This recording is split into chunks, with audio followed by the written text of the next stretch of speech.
ये मत सोचना कि मैं हाथ से सेवा करूंगी तो भगवान प्रसन्न हो जाएगा, मैं चलकर कथा में पहुंचूंगी तो भगवान प्रसन्न हो जाएगा, मैं नयनों से दर्शन कर लूंगी तो भगवान प्रसन्न हो जाएगा, मैं कानों से कथा सुन लूंगी तो भगवान प्रसन्न हो जाएगा।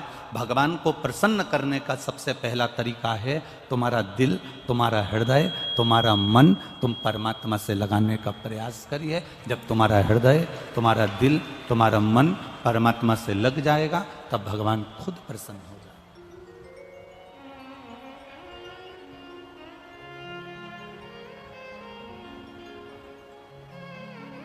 कौन सी भाषा मेरे भगवान समझते हैं? भोजपुरी बोलोगे तो भगवान समझ जाएगा, अरे जम के तो बोलो। गुजराती बोलोगे तो समझ जाएगा, अंग्रेजी बोलोगे तो समझ जाएगा, मराठी बोलोगे तो समझ जाएगा, तमिल की बोलोगे तो समझ जाएगा, मद्रास की भाषा बोलोगे मद्रासी समझ जाएगा, बंगाल की भाषा बोलोगे समझ जाएगा। कभी तुमने विचार करा कि तुम उत्तर प्रदेश में रहते हो, गुजरात जाते हो तो गुजरात की भाषा तुम्हें नहीं आती, महाराष्ट्र जाते हो तो महाराष्ट्र की भाषा तुम्हें नहीं आती, महाराष्ट्र के लोग यहाँ आते हैं तो उनको उत्तर प्रदेश की भाषा नहीं आती, जो यहाँ से वहाँ जा रहा है उसको वहाँ की भाषा नहीं आ रही, वो वहाँ से यहाँ आ रहा है उसको वहाँ की भाषा नहीं आ रही। जरा विचार करना, मेरे भोलेनाथ गुजराती की भी भाषा सुनते हैं, मेरे भोलेनाथ मराठी की भी भाषा सुनते हैं, मेरे भोलेनाथ तमिल की भी भाषा सुनते हैं, मेरे भोलेनाथ बंगाली भी भाषा सुनते हैं, मेरे भोलेनाथ मद्रासी भी सुनते हैं, मेरे भोलेनाथ उत्तराखंड की भी सुनते हैं, मेरे भोलेनाथ असम की भी सुनते हैं। कभी विचार करना, क्या मेरे भगवान कितने स्कूल में पढ़ने गए होंगे जो इतनी सारी भाषा उनको आती होगी?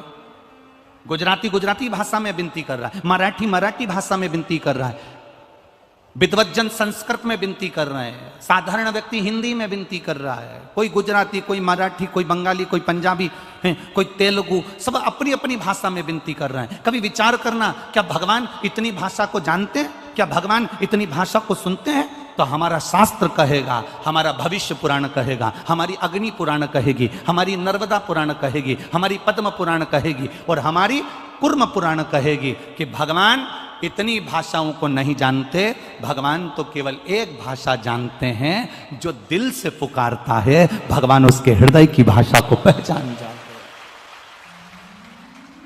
अब हाथी ने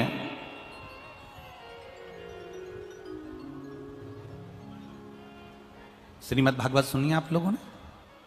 अरे बोलो तो जम के सुनिए। उसमें एक प्रसंग आता है, गज का जो पांव था वो मगर ने पकड़ लिया, हाथी का पांव मगर ने पकड़ा। तब तुम बताओ कि हाथी ने अंग्रेजी में स्तुति करी थी, संस्कृत में करी थी, हिंदी में करी थी, मराठी में करी थी, गुजराती में करी थी, हाथी ने कौन सी भाषा में स्तुति करी थी? बोलो रे मैनपुरी वालों, हाथी अंग्रेजी बोला था क्या?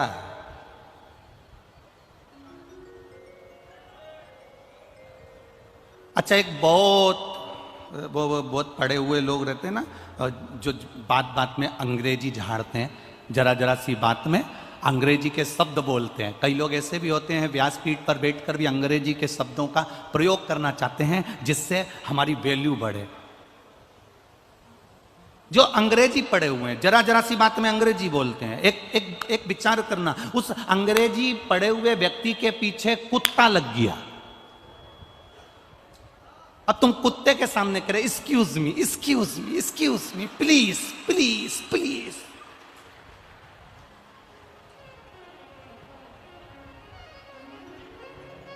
अब कुत्ता एक्सक्यूज मी समझेगा? अरे बोलो तो जम के प्लीज समझेगा? Please please excuse.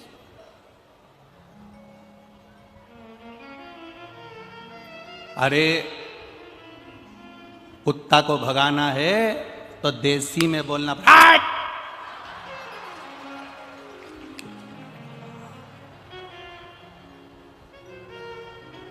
अब तुम सिर पे excuse me please excuse me. सब कुत्ता क्या समझे तुम्हारा excuse me please, excuse me, don't touch, please please please. कुत्ता क्या, यहां तो देसी बोलना पड़ेगा। हट कुत्ता बक गया। अब तुम कहो कि भगवान गुजराती समझता होगा, भगवान अंग्रेजी समझता होगा, भगवान हिंदी समझता होगा, भगवान संस्कृत समझता होगा, भगवान बंगाली समझता होगा, भगवान ये समझता होगा। भगवान अगर भाषा समझता होता तो हाथी ने कौन सी स्तुति करी थी? हाथी ने, जो हाथी था, हाथी की जो भाषा होती है, हाथी उस भाषा में चिंघाड़ा, और भगवान उस चिंगाड़ की भाषा नहीं, भगवान उसके कलेजे की, दिल की भाषा सुन ली है और दौड़ पड़े।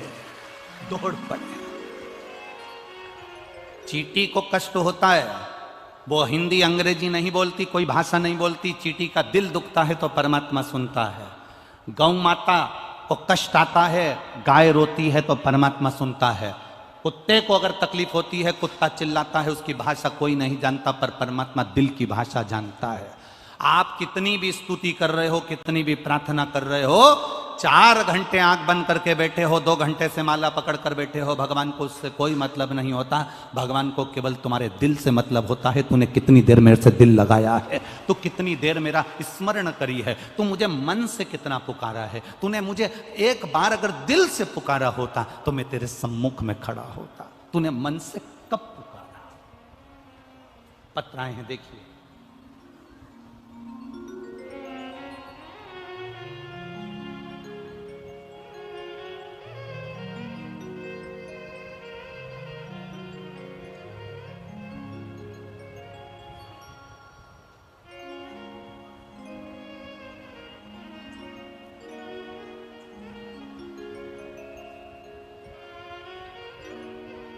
मैं सिम्मी भदौरिया, मेरे पति का नाम अनुराग सिंह भदौरिया।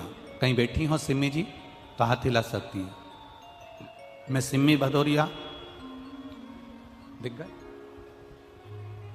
हाँ, दोनों हाथ हिला दो, वहीं से हिला दो दोनों हाथ, खड़े रहो वहीं पर। मैं सिम्मी भदौरिया, मेरे पति का नाम अनुराग सिंह भदौरिया। मैं गांव मानहड़, जिला भिंड से आई हूँ। मेरा माए का गांव काकन डांडी, जिला मैनपुरी में ही है। गुरुजी, मेरे सिर में ट्यूमर हो गया था, इसका ऑपरेशन ग्वालियर में हुआ। ट्यूमर की जांच कराई तो उसमें कैंसर निकला। ग्वालियर से डॉक्टर ने दिल्ली AIMS में रेफर कर दिया। इलाज कराते कराते मेरा कैंसर कई जगहों पर फैल गया था। मैं 4th स्टेज के कैंसर में पहुंच गई थी। डॉक्टर ने मना कर दिया था, गुरुजी ऑक्सीजन का लेवल नीचे गिर गया, 4th स्टेज का कैंसर हो गया। वेंटिलेटर पर डाल दिया गया और उसी टाइम मेरी माँ को किसी ने आपकी कथा के बारे में बताया। मेरी माँ ने हॉस्पिटल से ही पशुपतिनाथ का व्रत करना प्रारंभ करा। बेलपत्ती शिवजी पे चढ़ी हुई लाकर मेरी माँ ने मेरे वेंटिलेटर पर पलंग के अंदर तकिए के नीचे रखती। शिवजी पर चढ़ा हुआ जल मेरी माँ मेरे शरीर पर लगा देती। समय बीता गुरुजी, धीरे धीरे मुझे होश आया, वेंटिलेटर से उतरी और मेरी माँ डॉक्टरों से बात करी। डॉक्टर ने कहा इसका कोई भरोसा नहीं है क्योंकि ये जिंदा नहीं रह सकती, क्योंकि 4th स्टेज का कैंसर पूरे शरीर में फैल गया। तब मेरी माँ ने डॉक्टरों से कहकर विनती कर कर उसको घर लेकर आई और शिवजी पे चढ़ा हुआ जल और बेलपत्री मुझे खाने को देना चालू करी। बाबा की कृपा से 3 महीने में वापिस जांच कराने के लिए दिल्ली AIMS हॉस्पिटल पहुंचे तो डॉक्टर ने कह दिया तुम्हारी रिपोर्टें सब नॉर्मल हो गई है, तुम्हारा कैंसर समाप्त हो गया है। ठीक हो? आजा आजा जल्दी आजा। 4th स्टेज के कैंसर से मौत के मुंह से मेरे भोलेनाथ ने निकाला। गुरुजी, मैं व्यासपीठ को प्रणाम करना चाहती हूँ, इतनी सी तमन्ना लेकर आई। ये शिव वो खड़ी है। अब जो 4th स्टेज के कैंसर पर पहुंच गया हो और पूरे शरीर में जिसके कैंसर फैल गया हो, पूरा शरीर वेंटिलेटर पर पड़ा हुआ हो और आखिरी का 4th स्टेज का कैंसर जिसके अंदर हो और डॉक्टर भी कह दें कि अब ये नहीं बचेगी, इसको ले जाओ और बाबा भोलेनाथ जी का एक लोटा जल और एक बेलपत्र से बाबा ने कृपा कर कर वापिस जीवित कर दिया और कैंसर को दूर कर दिया। ये शिव तत्व।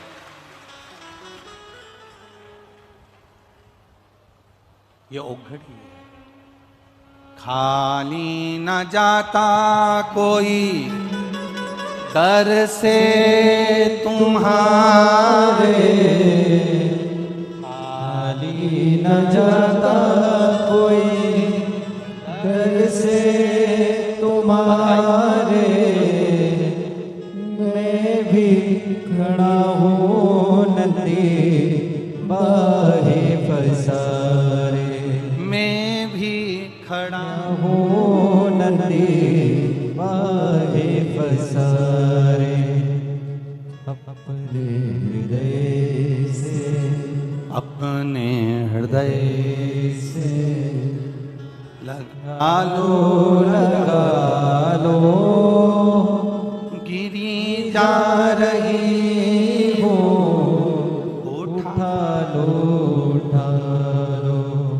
फोर्थ स्टेज का कैंसर हो और फोर्थ स्टेज के कैंसर पर भी डॉक्टर कह दें कि तुम समाप्त की ओर हो, प्राण छूट रहे हैं तुम्हारे, और विचार करिएगा कि उसको हाथ पकड़कर मेरे भोलेनाथ जी पार उतार दिए हो, तो जरा विचार करिएगा कि जीवन की घड़ी में शिव तत्व कितना काम आ सकता है। शिव तत्व कितना काम आ सकता है।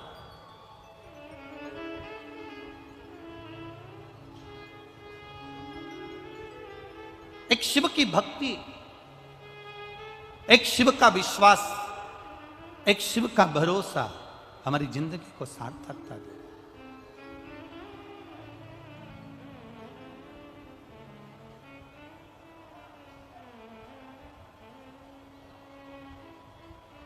जब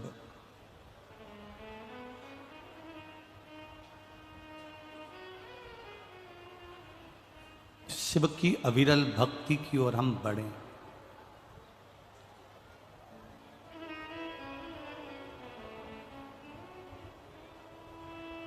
शिव की अविरल भक्ति की ओर जब हम आगे बढ़े, तब तुम्हारे भीतर एक भाव विश्वास का आना चाहिए, भरोसे का।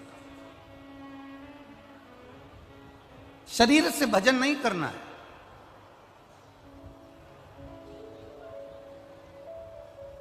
ये शरीर का करा हुआ भजन हमारे लिए मूल नहीं है। हमारा मूल है हमारे हृदय से किया गया भजन, हमारे दिल से किया गया भजन, हमारे हृदय चित्त से किया गया।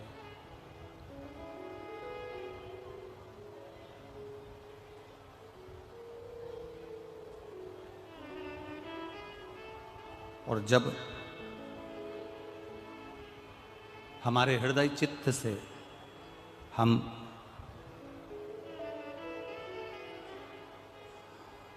प्रभु के भजन को धारण करते हैं, तो जीवन का एक आनंद हमारे भीतर समाहित होता है।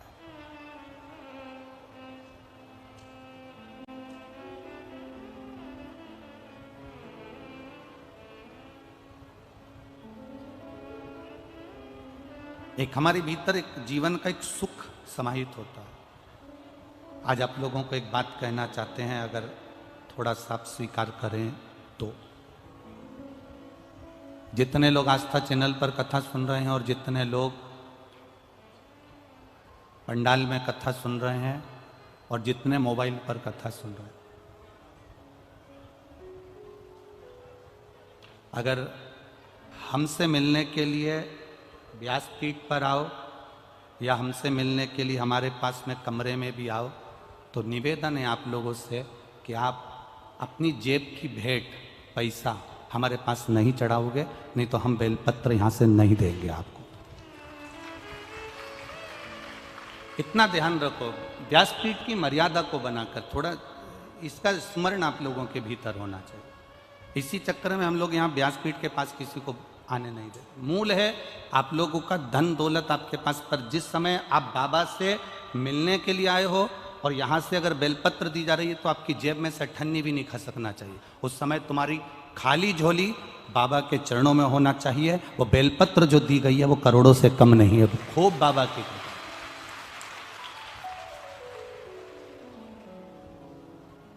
आप करो शिव की भक्ति, मना नहीं।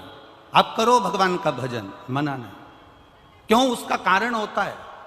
एक बेलपत्र अगर व्यासपीठ की दे रहे हैं तो ये दुनिया की सारी पूंजी से बड़ी है। हम फिर कहते हैं ये इतने लोग लाइन से बेलपत्र लेकर यहाँ से निकलते हैं, जाते हैं, इनको लगता होगा कि माला की मूलता है, गुरुजी को रुपट्टा पहना देंगे उसकी मूलता है। ना बाबू, तुम अगर आए हो, प्रणाम करा है, पोथी की एक बेलपत्र तुमको मिल गई ना, उस बेलपत्र को जिस दिन तुम समझ गए तुम्हारी जिंदगी संवर गई, समझ लो। उस बेलपत्र की महत्वता को समझो, तो उसको स्वीकार तो करो। सीहोर का रुद्राक्ष, व्यासपीठ की बेलपत्र क्या रखती है मायना। जिस दिन समझ में आ गया ये जिंदगी का वो सुख है। देखा अपने जीवन में बड़े से बड़ी बीमारी में लोग, कैंसर हो, लीवर हो, किडनी हो। तो हमारा जितने लोग आस्था चैनल से सुन रहे हैं, जितने लोग कथा के पंडाल में सुन रहे हैं और जितनी जगह आगे भी कथाओं का स्मरण हो, उस पर ध्यान दीजिए। भक्ति के बल को बढ़ाओ। और एक निवेदन और है, वो भी यहां के लोग श्रवण कर लें और बाहर के लोग भी श्रवण कर लें। पानी का पाउच या पानी की बोतल या बिस्कुट का पैकेट पंडाल के अंदर कोई भी फेंक कर किसी को नहीं देगा। लोगों की आंख के चश्मे टूट जाते हैं, उनके चेहरे पर लग जाती है। इसलिए सावधानी रखें। अगर आप बांट रहे हैं, हाथ में दीजिए। किसी के चेहरे पर, कई माताओं के चश्मे टूट गए, किसी की आंख में लग जाती है, आप तो फेंक देते हो, कोई ने देखा कि ना देखा, और आपने फेंक दिया और उसको लग गई। प्रयास करो। इसलिए हम कथा में कहते हैं अपने घर से चलो तो कितनी पानी की बोतल, जम के बोलो जरा, 2 पानी की बोतल लेकर चलो।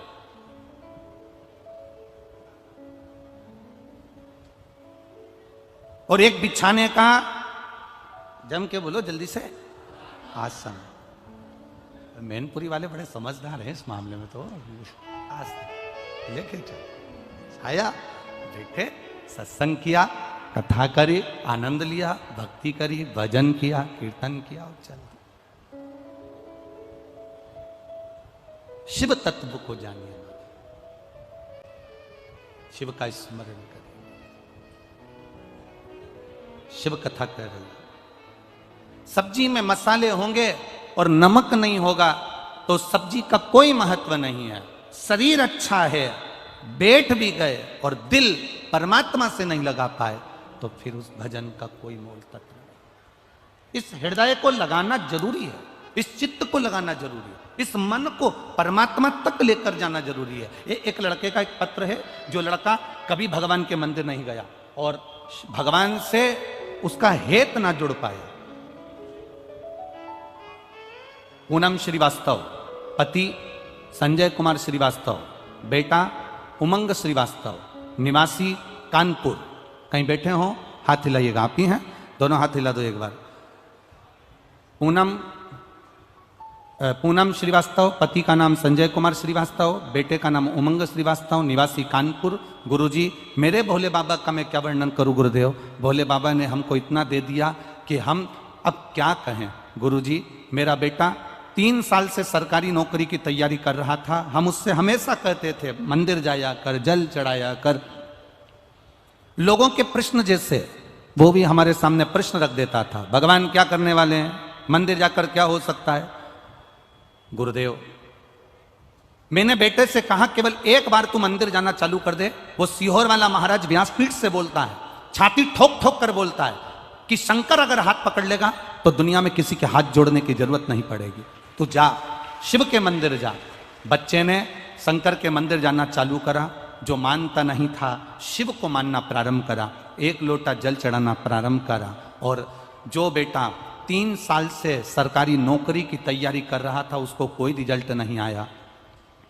बच्चे ने हाई कोर्ट की पेपर दिया और हाई कोर्ट का पेपर देने के बाद बच्चे ने कहा अब देखता हूं तेरे शंकर जी और तेरा सीहोर वाला महाराज क्या करता है। मेरे बाबा का मैं क्या वर्णन करूं। पशुपति व्रत प्रारंभ किए। शिवजी से एक बार कहा, एक चावल का दाना चढ़ाकर कहा बाबा इसकी सुन लेना नहीं तो विश्वास उठ जाएगा। बाबा ने ऐसी कृपा करी, 2 महीने के अंदर बेटे का रिजल्ट आ गया और रक्षा मंत्रालय में बेटे का सिलेक्शन हो गया। और बेटा ज्वाइनिंग लेने से पहले व्यासपीठ को नमन करना चाहता है। बेटा आया है क्या? आप आए हुए, बैठो, बेटे से बाद में बैठो। ये शिव कथा, ये शिव की उदाहरण, ये शिव की करुणा। वो सहज नहीं महाराज,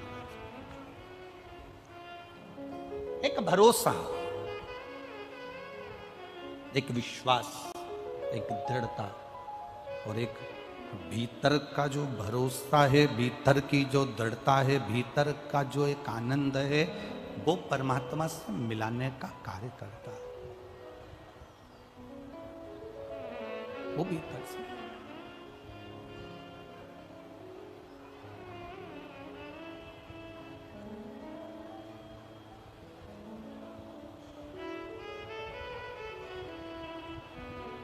एक वो शैलेंद्र जी एक लाइन गाते हो ना, वो दुनिया की दौलत से तुझे तुलाया जा नहीं सकता। केवल उसको गाना नहीं है, बस गुनगुनाना है। मेरी हर सांस पर दाता फकत अधिकार तेरा है। मेरा क्या था क्या मेरा है, मेरा क्या था क्या मेरा है। तुझे दुनिया की दौलत से तेरे एहसान का बदला चुकाया जा नहीं सकता। प्यार ऐसा दिया तूने भुलाया जा नहीं सकता। जब शिव कृपा करते हैं, जब शंकर उदारता करते हैं, जब शिव करुणा करते हैं, दुनिया की सारी दौलत एक तरफ पटक दो और शंकर की करुणा एक तरफ। बहुत बहुत ध्यान देना। जैसे वो दीदी ने लिखा 4th स्टेज का कैंसर, और 4th स्टेज का कैंसर और पूरे शरीर में फैल जाए, आप जरा अंदाजा लगाना और किसी विद्वान डॉक्टर से पूछना क्या वो बच सकता है? 4th स्टेज का कैंसर जब पूरे शरीर में फैल गया, ट्यूमर फट गया, उसको ऑपरेशन हो गया और पूरे शरीर में अगर कैंसर फैल चुका है तो व्यक्ति का बचना बड़ा कठिन, बड़ा मुश्किल है। पर कहीं शिव की उदारता, शिव की करुणा एक ऐसी होती है, शिव की कृपा एक ऐसी होती है जो कि काल के मुख से भी मेरा महाकाल बचा कर ले जा सकता है।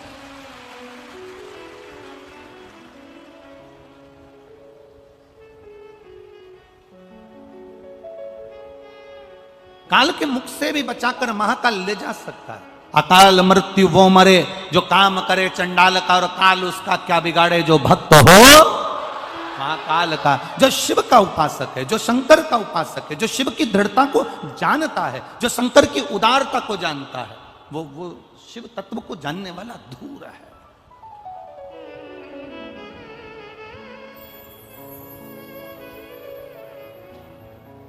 शिव पुराण कर रही है,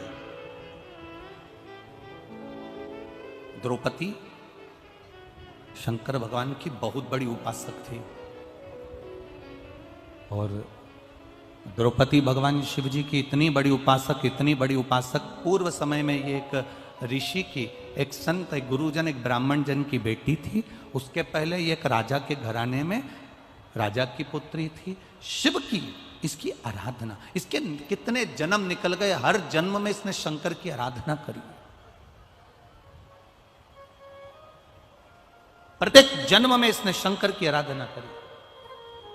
अब जब ब्राह्मण ऋषि की बेटी बनी तब इसने शंकर जी से वर मांगा, 14 गुणों से बलवान पति को मांगा था, 14 गुण वाला पति। तो शंकर जी ने कहा इतने गुण तो किसी में नहीं हो सकते, तो उसने कहा फिर 5 गुण का पति दे दो, जो वीर हो, धैर्यवान हो, विद्वान हो और युद्ध में प्रबल, धनुर्विद्या में प्रबल और दिखने में भी सुंदर हो। ऐसे 5 गुणवान उसने पति मांगे। तो शिव जी ने कह दिया कि तुम्हें देता हूं। आखिरी में जो द्रौपदी ने मांगा वो किसी एक अकेली द्रौपदी के लिए नहीं था। जो आखिरी में मांगा गया वो केवल द्रौपदी के लिए नहीं था।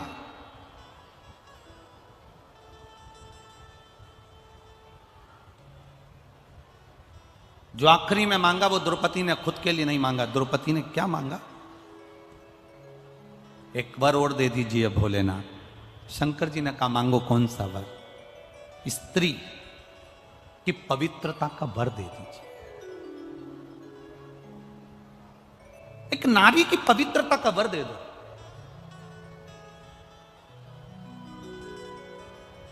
शायद ये कथा अभी तक प्रसंगों में नहीं आई। ये तब शिव महापुराण की कथा के प्रसंग में ये चरित्र आया है, तो आप ध्यान लगाकर सुनना। नारी की पवित्रता का वर दीजिए। शिव जी ने कहा मैं नारी की पवित्रता का वर देता हूं। क्या वर? नारी की पवित्रता रहना चाहिए। किस स्थान पर नारी की पवित्रता का स्मरण कराया गया? जरा जितनी मेरी बहनें बैठी हैं, जितनी मेरी माताएं बैठी हैं, जितनी मेरी जीजियां बैठी हैं, सावधानी से सुनना कि नारी की पवित्रता का वर केवल एक द्रौपदी को नहीं मिला था। नारी की पवित्रता का वर दुनिया की सारी स्त्रियों को मिला था। शिव जी ने कहा सुन द्रौपदी, ध्यान लगाकर सुनना। पहला नारी की पवित्रता का वर देता हूं। जब एक मां अपने छोटे से बच्चे को दूध पिलाती है, स्तनपान कराती है, उसकी सेवा करती है, छोटा सा बच्चा जब गोदी में गंदगी कर देता है, छोटा सा बच्चा जब गोदी में कपड़ों पर भी गंदगी कर दे, उसकी गोदी में उसने गंदगी कर दी, तो शिव महापुराण की कथा कहती है, भगवान देव अधिदेव महादेव कहते हैं वो नारी उस समय पर भी अपवित्र नहीं होती, तो भी वो पवित्र ही मानी जाती है। आप में से कितनी माताएं बैठी हैं जिनकी बहू का बच्चा छोटा सा है और बहू के बच्चे ने बहू की गोद में गंदगी कर दी, तो बहू बार बार नहाने जाती होगी? है कोई? जम के बोलो जरा। है? नहीं। क्यों?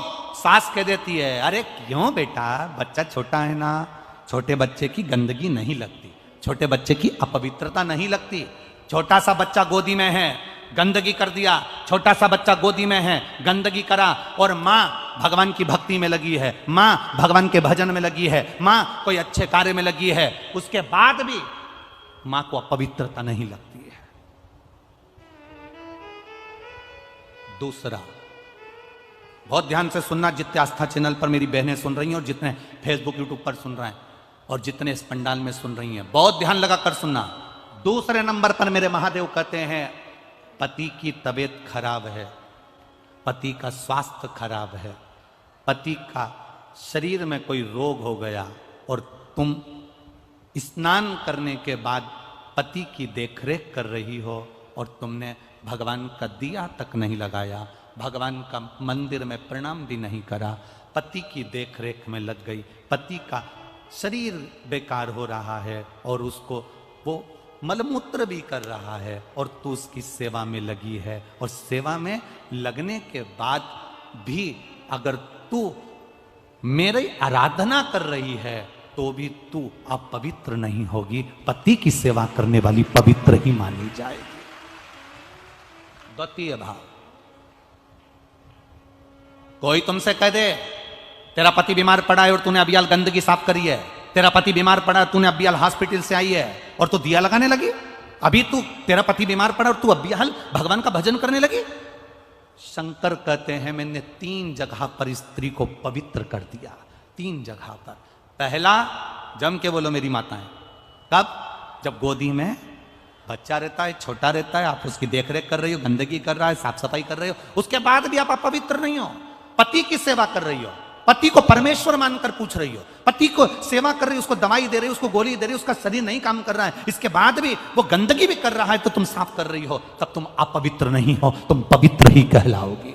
तुम्हारे भीतर एक पवित्रता का भाव आएगा। और तीसरे नंबर पर घर में सास ससुर, घर में बुजुर्ग, घर में कोई बूढ़ा व्यक्ति बीमार है, तकलीफ में है, कष्ट में है, गंदगी भी कर रहा है और घर की बहू, घर के लोग उसको संभाल रहे हैं, उसकी सेवा में लगे हैं, तो शिव कहते हैं वो आप पवित्र नहीं कहलाएगी, पवित्र ही कहलाएगी। उसमें अपवित्रता का भाव नहीं होगा।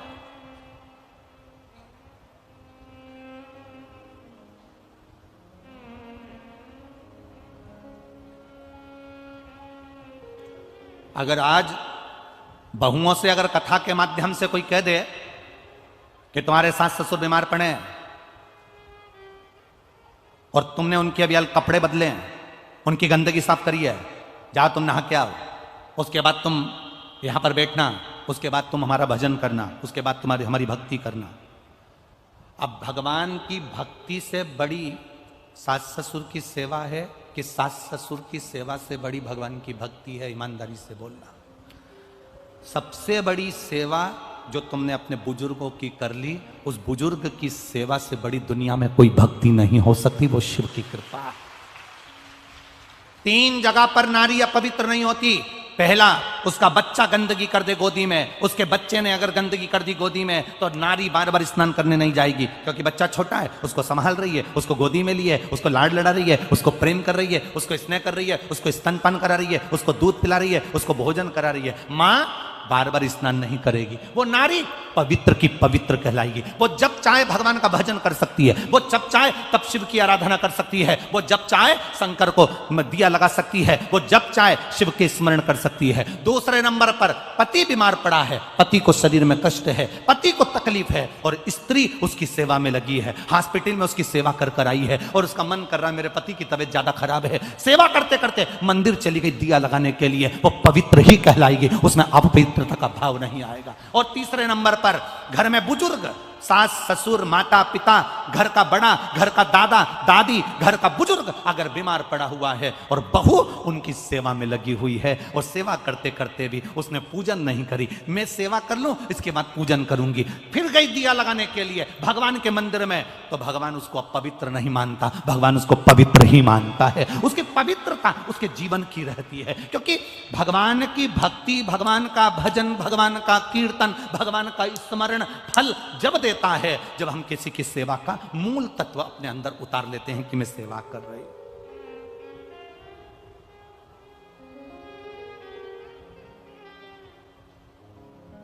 ये हमसे लोग पूछते हैं गुरुजी आप कहते हो कि भगवान 3 महीने में सुन लेता है, आप कहते हो कि भगवान 3 महीने के अंदर सुन लेता है, ऐसा शिव महापुराण में होता क्या है जो 3 महीने के अंदर भगवान सुन लेता है?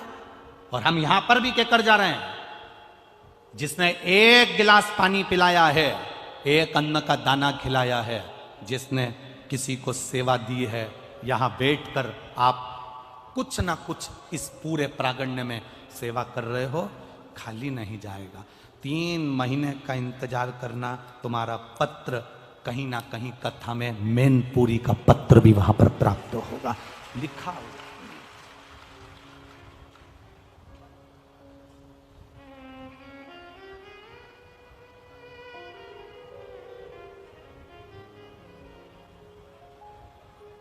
आज जब हम नीचे मिल रहे थे तो उस समय पर किसी ने 2 पत्र दिए, तो उसमें एक पत्र था कि गुरुजी बड़े बड़े संत जब कथा करते हैं, बड़ी बड़ी व्यासपीठ जब लगती है तो उनके यहाँ पर बहुत सारे उनसे करोड़पति, अरबपति, लक्ष्मीपति उनसे बहुत जुड़े हुए रहते हैं, बहुत पैसे वाले उनसे लगे हुए होते हैं, पर आपकी कथा में जब भी देखो कोई ऐसा अरबपति खरबपति दिखता ही नहीं है, सब साधारण लोग आपकी कथा में नजर आते हैं। हमने कहा कि भाई देखो वहाँ खरबपति की बात होती होगी, अरबपति की बात होती होगी, यहाँ तो गोरापति की बात है और गोरापति जहाँ जैसा है वो वैसा ही।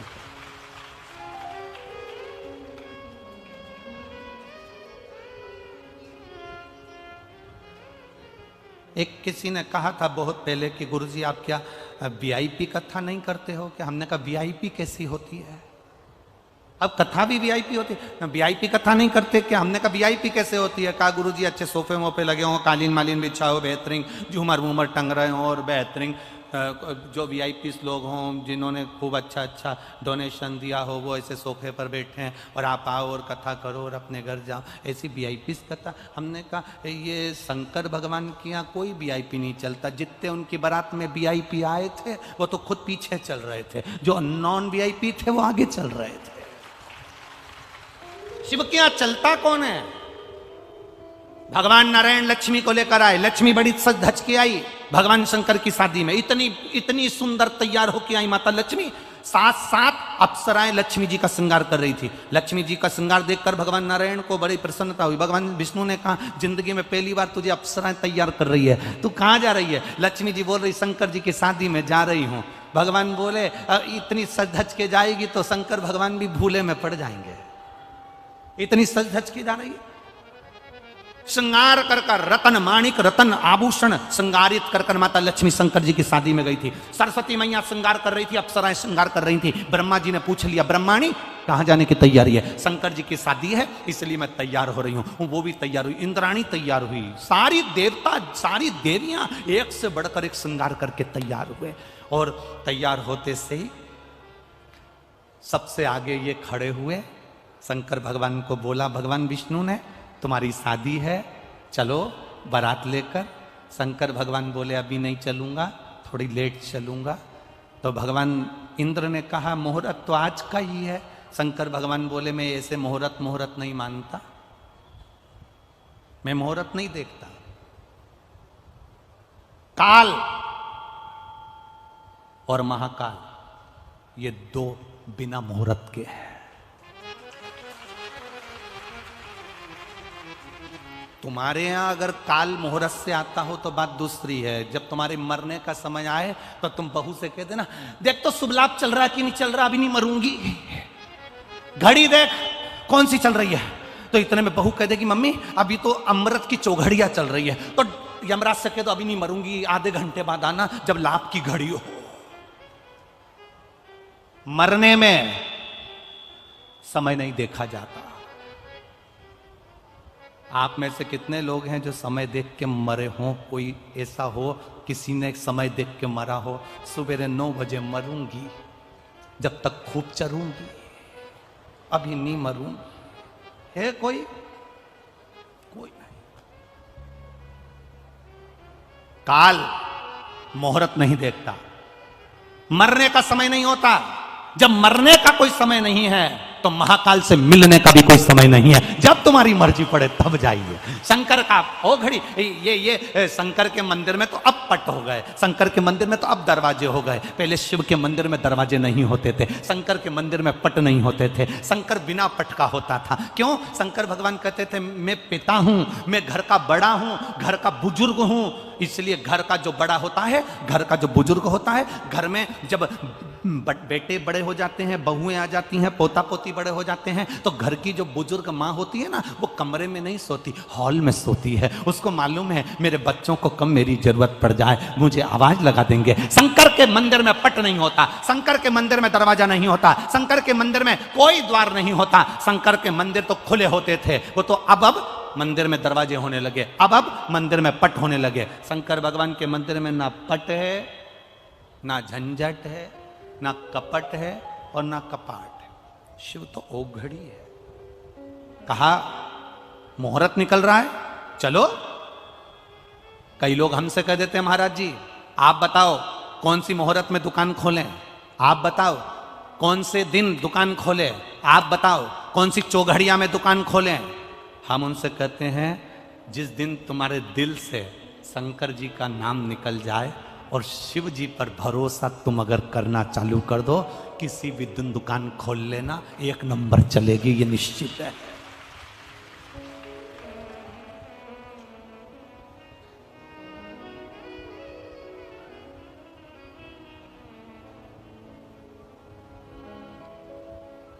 तुम्हारा भरोसा, तुम्हारा विश्वास पक्का होगा सब चलेगा सब। लक्ष्मी जी आई हैं, सरस्वती जी आई हैं, ब्रह्माणी आई है, इंद्रदेव, भगवान विष्णु, भगवान ब्रह्मा सब इकट्ठे आए, सब तैयार हो के एकदम पार्लर से जोरदार सबसे। अब तुम अपने रिश्तेदार के घर शादी में जाओ, इतना तैयार होकर जाओ, और तुम्हारे रिश्तेदार के यहाँ शादी में तुमको कोई आगे आगे नहीं करे और तुम्हें कोई पूछे नहीं, तो तुम्हें कैसा लगेगा? इतनी सज धज की आई, बेड़ी बांधी, यहाँ मोती, यहाँ फूल, यहाँ गजरा, बिंदी को यहाँ से चमक वाली टीकी यहाँ चिपका के आई, यहाँ तक इधर से नीली करके आई, मुंह में 2 घंटे तक पेंसिल से लाइन खींची, फिर इसके बाद डब्बा भरा, और पार्लर गई थी वो, उसने अलग 2 घंटे तक यूं रखा और धागे से ना जाने क्या करती रही। इतनी मेहनत करी तुमने बस शादी के लिए, इतनी मेहनत, और तुम शादी में गई और तुम्हें कोई ना पूछे तो, तुम्हें कोई आदर ना करे तो, तुम्हें कोई आगे रखे ही नहीं तो। अब इतनी तैयार होके लक्ष्मी, सरस्वती, इंद्राणी ने, ब्रह्माणी सब गई और मैं पहुंच गई, और इतने में लक्ष्मी जी ने भगवान विष्णु से कहा, प्रभु से बोलो बारात जल्दी निकालो। क्यों? दिल के अरमा आंसुओं में बह रहे हैं।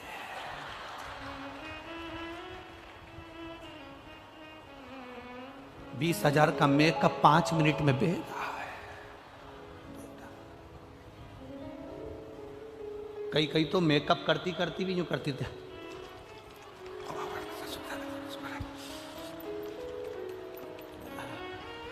अब इधर अब बेचारा पति आया, हाँ क्या है, इसको पकड़ो पकड़ो जल्दी से। अब पति ने बेचारा यूं कर रहा, और ये लगी अपनी,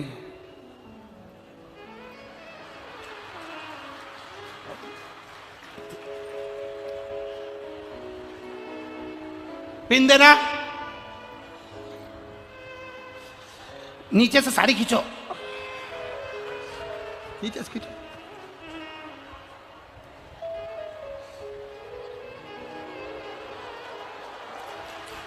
और खींचो, और थोड़ी सी और खींचो। अब पति बोला, ये क्या करूं? फेंक दो मेरे ऊपर। क्या करूं? नीचे रख दो। कैसी लग रही? अब पति बोला, ऐसी लग रही जैसे हरी घास में भैंस चर रही है। अब बोले सुत कहा बोले तो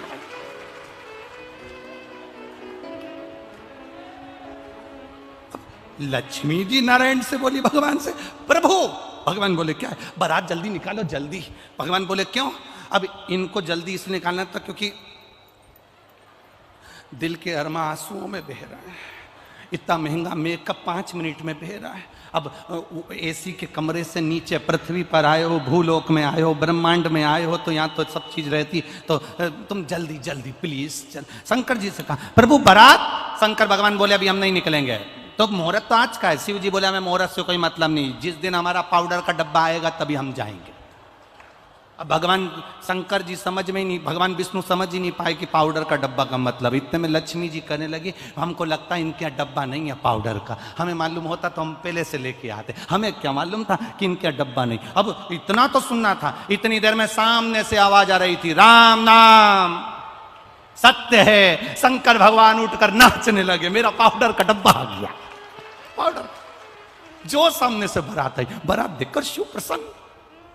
राम नाम सत्य, राम नाम सत्य। लगा याद, रात तैयार, इनने भस्मी चढ़ाई, तैयार होके बैठे, और इतने में भगवान ब्रह्मा जी बोले तुम्हारे लिए रथ लाए हैं, उस पर बैठ जा। शंकर जी बोले रथ पे नहीं बैठूंगा मैं मेरे नंदी पर बैठूंगा। नंदी पर बैठ गए, तो नंदी पे बैठे तो भी उल्टे, नंदी का मुंह इधर, शंकर जी का मुंह उधर। इंद्र ने पूछ लिया, प्रभु नंदी पर बैठे हो, वो भी उल्टे बैठे हो, नंदी का मुंह इधर है, तुम्हारा मुंह उधर है, सीधे तो बैठो। शंकर भगवान बोले हम सीधे नहीं बैठेंगे। क्यों? क्योंकि नंदी का मुंह उधर, हमारा मुंह इधर, इसलिए क्योंकि बारात को आगे से नंदी देखेगा, पीछे से हम देखेंगे। पूरा मैनेजमेंट हमारा है, पूरा मैनेजमेंट। अब लक्ष्मी जी ने नारायण जी से कहा, हम आगे नाचे कि पीछे? प्रसंग ये स्त्रियों में ये बड़ी विचित्र बात हो जाती है। जब बारात निकलती है ना तो वो बार बार अपने जीजा जी से कहती है ढोल वाले को पीछे भेजोगे कि आगे, हम आगे नाचे कि पीछे। अब ढोल वाला इधर बजाता बजाता उसने देखा यहाँ पे तो कोई मिच्छावर आ नहीं रही, तो ढोल वाला भी धीरे धीरे डम डम करता हुआ आगे चले गया। तो ये नाचती नाचती अब लक्ष्मी जी पूछ रही हम आगे कि पीछे, क्योंकि नंदी का मुंह इधर और शंकर जी का मुंह इधर। लक्ष्मी जी से भगवान विष्णु बोले तुम्हारी मर्जी हो, जहां पे नाच लो, देखो ये तो बारात है, कहीं पर भी नाच सकते हो, ठीक है। दुनिया की बड़ी विचित्र रीति है। शादी होती है तो दुनिया के लोग शादी में दूल्हे के आगे चलते हैं। कहां चलते हैं? जम के बोलो जरा, आगे। दुनिया की रीति बड़ी विचित्र है। शादी होती है तो पूरे रिश्तेदार आगे चलते हैं, और जब कोई मर जाता है तो सारे रिश्तेदार पीछे चलते हैं। इससे यह मालूम पड़ता है कि तुम्हारे सुख के समय पर, तुम्हारी खुशी के समय पर, तुम्हारे धन दौलत के समय पर सारे रिश्तेदार आगे रहेंगे, और जैसे ही तुम्हारी दुख की घड़ी आई, कर्जे में लदालुम हुए, सारे रिश्तेदार पीछे चले, सब पीछे। अब शिव जी आगे। अब इतने में ब्रह्मा जी ने भगवान शंकर जी से कहा प्रभु जी आपकी बारात चल रही है, थोड़ा आपसे निवेदन है। शंकर भगवान बोले बोलो क्या बात है? तुम पूरे तन पे तुम्हारे भस्म रमी है, नग्न बेशधारी हो, कुछ नहीं, थोड़ी सी नीचे से कुछ लपेट लेते तो अच्छा लगता। शंकर भगवान बोले रुको अभी हम आते हैं, और शंकर जी अंदर गए और जो नीचे का आसन था वही लपेट लिया। अब आसन में कोई बद्दी मद्दी तो थी नहीं, तो वो बंधे कैसे? तो उनके गले का जो सांप था उसको निकाल के उससे कह दिया तू यहाँ लपेट जा, और उसको लपेट दिया और नंदी पे बैठ गए। अब इनको क्या मालूम था भोलेनाथ जी को कि आगे जो बारात चली तो उसमें ब्रह्मा जी ने सहनाई वालों को आगे लगा दिया और उन्हें पुंगी बजाना चालू कर। अब जैसे ही उन्हें पुंगी बजाना चालू करी तो जो नीचे बंधा था वो भी धीरे धीरे बल बला। अब जैसे ही तैयार हुआ तो आसन फिर से खुल गया। आसन खुलते से ही ब्रह्माणी ने ब्रह्मा जी से कहा दूल्हे से तो कह दो कुछ पहन ले। ब्रह्मा जी फिर नाचते नाचते गए, प्रभु आसन खुल गया तुम्हारा। शंकर भगवान ने कहा तेरे को कहा था नीचे बंधे रहे, खुला क्यों? प्रभु आपकी शादी है, मैं नहीं नाचूं। शंकर भगवान बोले हमारी शादी में केवल हम नाचेंगे, बाकी का कोई नहीं नाचेगा। अब नीचे बंधा, शिव जी की बारात चली।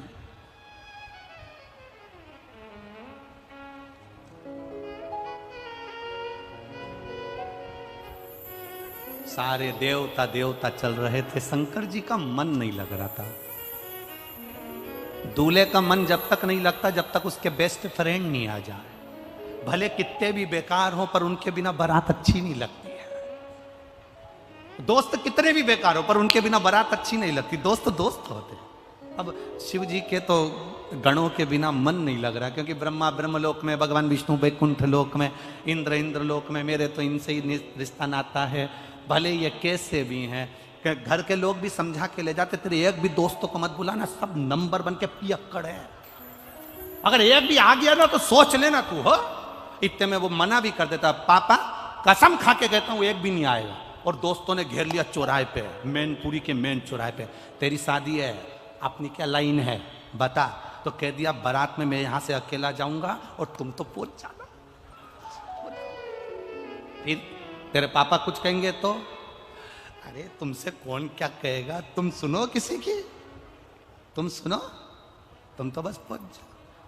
अब जे सब इकट्ठे होके, सारे रुद्रगण एक जगह इकट्ठे होके इंतजार कर रहे थे, शंकर जी हमको बुलाएंगे, शंकर जी हमको बुलाएंगे। शंकर जी तो बारात में भूल गए तो इतने में से एक डाकनी गई।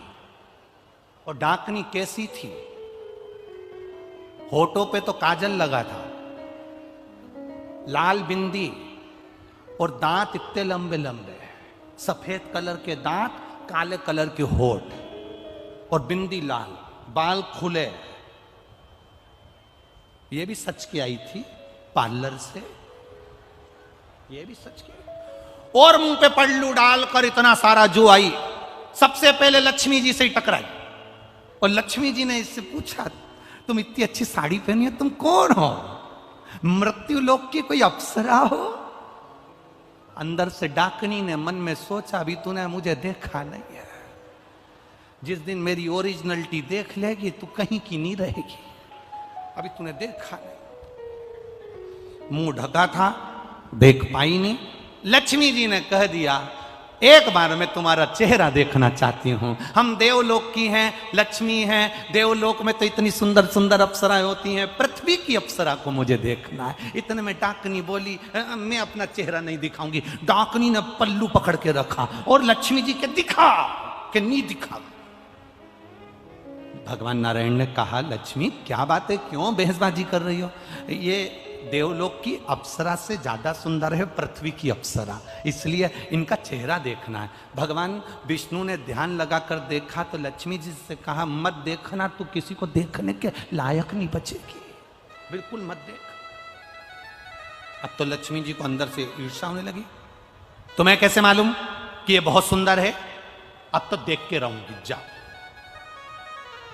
ये माताओं की थोड़ी सी आदत रहती है, ये कुछ माताएं ऐसी होती है जो बिल्कुल विपरीत चलती है, एकदम विपरीत। एक पति की पत्नी एकदम उल्टी चलती है। पति उससे कहे कि आलू की सब्जी बना दे, ये बैंगन की बना दे। पति इससे कहे दाल बना दे या कड़ी बना दे, बिल्कुल उल्टी। बहुत दुखी था बेचारा पति, गुरुजी के पास गया, गुरुजी मेरी पत्नी बहुत उल्टी चलती है, मैं क्या करूं? गुरुजी बोले, इसको गंगा नहलाने ले जा। ये जाएगी नहीं।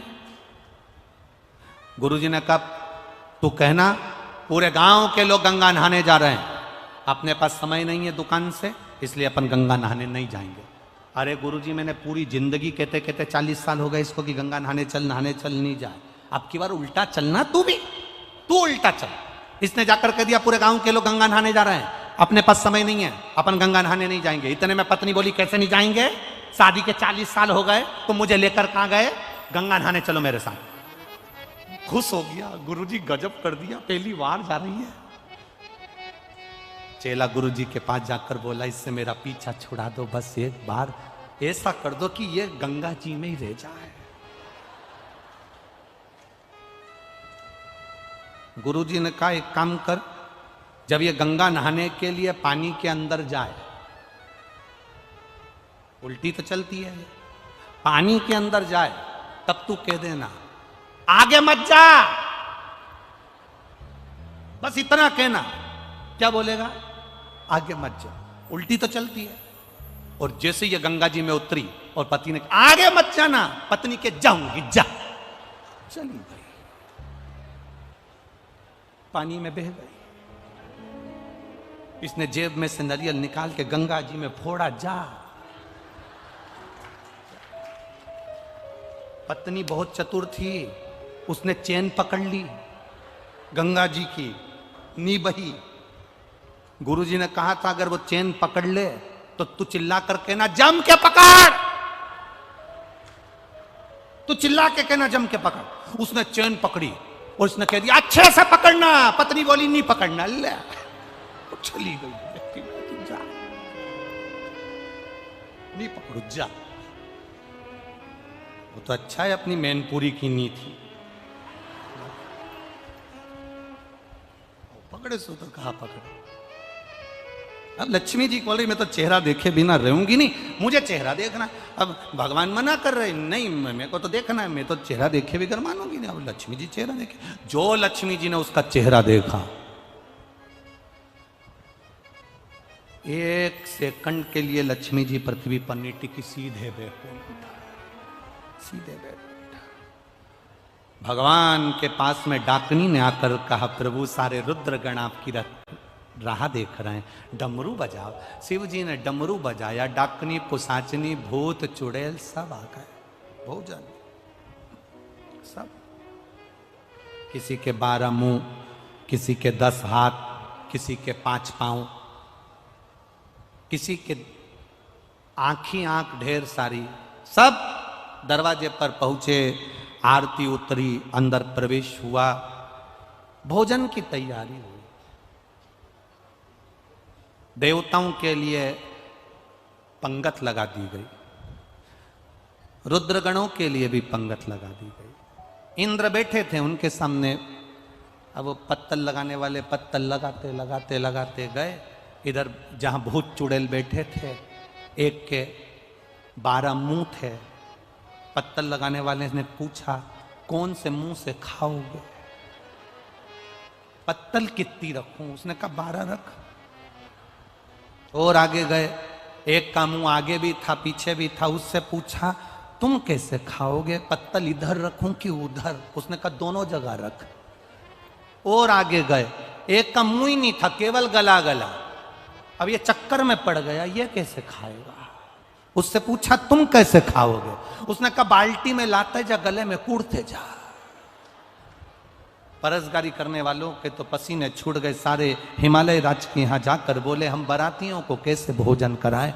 देव ऋषि नारद ने कहा घबराओ मती, ब्रह्मा जी से पूछो कि बारात को कैसे भोजन कराया जाए। ब्रह्मा जी से पूछा बारात को कैसे जिमाएं। ब्रह्मा जी ने कहा देवता बैठ के जिम रहे हैं, पंगत में जिम रहे हैं, सारे देवता बैठकर आराम से भोजन कर रहे हैं। ये तो कर रहे हैं हमने माना, पर ये भूत चुड़ैल का क्या करें, इनको भोजन कैसे कराएं। ब्रह्मा जी ने कहा घबराओ मती, यहां से लेकर वहां तक सारे बर्तन भर भर के रख दो और एक एक भूत चुड़ैल के हाथ में एक एक प्लेट और एक एक चम्मच दे दो, और इनको जैसे गाय को खला में छोड़े ऐसे इनको छोड़ दो, खान दो। सारे भूत चुड़ैल के हाथ में एक एक प्लेट चम्मच देकर छोड़ दिया। इंद्रदेव ने ब्रह्मा जी से पूछा देवता बैठ के भोजन कर रहे हैं, ये तो पंगत हो गई, पर ये रुद्रगण खड़े खड़े डाकनी पिशाचनी चुड़ैल भूत खा रहे हैं, इनके खाने का कोई नाम होगा क्या? ब्रह्मा जी बोले इसी को कलयुग में बफेट कहेंगे। यही कलयुग में बफर कहेंगे।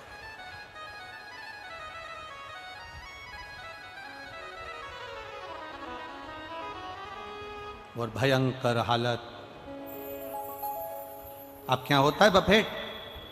अरे बोलो तो जम के होता है, बहुत बुरी हालत होती है उसमें। खाने का कंपटीशन होता है। दुनिया में सबसे ज्यादा भीख मांगने वाले वहीं मिलेंगे आपको। तुम देखना, सबसे ज्यादा भीख मांगते नजर आते हैं जब वो पानी पूरी की जगह पर। क्या बोलते? पानी पूरी, ये गोलगप्पा। गोलगप्पा हैदराबाद में भी गोलगप्पा बोलते हैं। किसी ने हमसे पूछ लिया था इसको गोलगप्पा क्यों कहते हैं? कई बोले कि इसको गोलगप्पा क्यों कहते हैं, गुपचुप क्यों कहते हैं? तो हमने कहा जैसे मुंह में गुप आदमी चुप। वो खाए से बोले क्या खा। सबसे ज्यादा भीड़ पड़ती है उसी गोलगप्पा में, वो पानी की पूरी में। और मालूम पड़े ए भैया हाथ में दोना कटोरा, भिखारी जैसा कटोरा दे दे भैया, भैया दे दे प्लीज भैया दे दे। अब उसको गर्मी भी लग रही है और देना भी सबको है, और पाँव में खुजाल भी चल रही है, खुजाल है सुतो। और फिर और सब लोग पल्लू डाल डाल के, पानी बहुत अच्छा है। इतना अच्छा पानी तो अपने घर में भी नहीं बनता, क्योंकि घर में एक्स्ट्रा सामान नहीं डलता। इतना जोरदार पानी है, इतना जोरदार।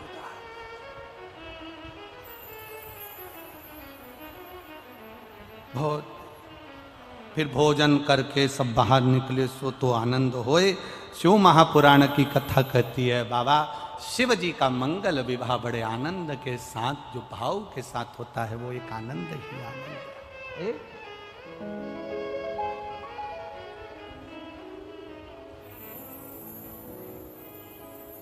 अरे लुटा दिया भंडार काशी वाले, कर दिया माला माल काशी वाले ने। लुटा दिया हाँ लुटा दिया, लुटा दिया लुटा दिया, लुटा दिया हाँ लुटा दिया, लुटा दिया लुटा दिया, लुटा दिया भंडार काशी वाले ने, कर दिया माला माल काशी वाले ने। ओ लुटा दिया भंडार काशी वाले ने, कर दिया माला माल काशी वाले ने। लुटा दिया हाँ लुटा दिया, लुटा दिया लुटा दिया, लुटा दिया हाँ लुटा दिया, लुटा दिया लुटा दिया, अरे लुटा लुटा दिया भंडार काशी वाले ने, कर दिया माला माल काशी वाले ने। हो लुटा दिया भंडार काशी वाले ने, कर दिया माला माल काशी वाले ने।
जो जैसे भाव लाया वैसा ही वो फल पाया, जो जैसे भाव लाया वैसा ही वो फल पाया।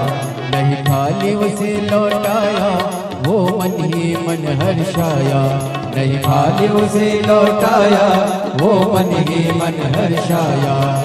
कर दिया उसे निहाल काशी वाले ने, कर दिया माला माल काशी वाले ने, कर दिया उसे निहाल काशी वाले ने, कर दिया माला माल काशी वाले ने, कर दिया माला माल काशी वाले ने, कर दिया माला माल काशी वाले ने, कर दिया माला माल काशी वाले ने, कर दिया माला माल काशी वाले ने। अरे लुटा दिया भंडार काशी वाले ने, कर दिया माला माल काशी वाले ने, लुटा दिया भंडार काशी वाले ने, कर दिया माला माल काशी वाले ने।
की किया जो सेवा वो पाया मिश्री मेवा, चरणों की किया जो सेवा वो पाया मिश्री मेवा।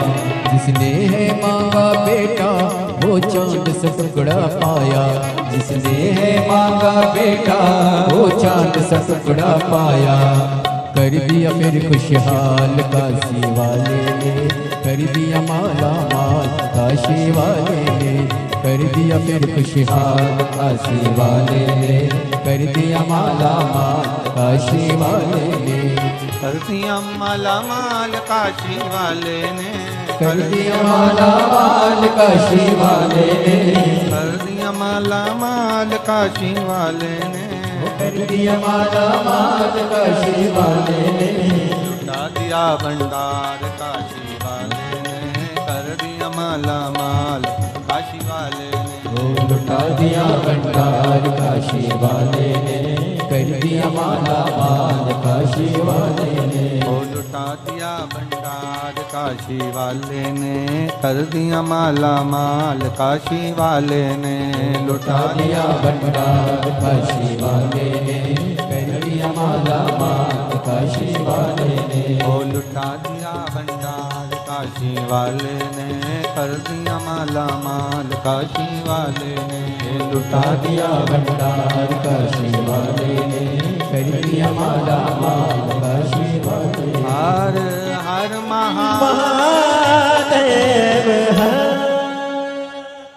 अपने स्थान पर बैठकर भगवान देवादिदेव महादेव से भाव से, दिल से, हृदय से, शिव जी से अपने मन की बात भाव से कहो। जहां भी जगह मिले वहां बैठकर बाबा देवादिदेव महादेव से अपने मन की बात भगवान शिव से प्रार्थना से करें, बड़े भाव से।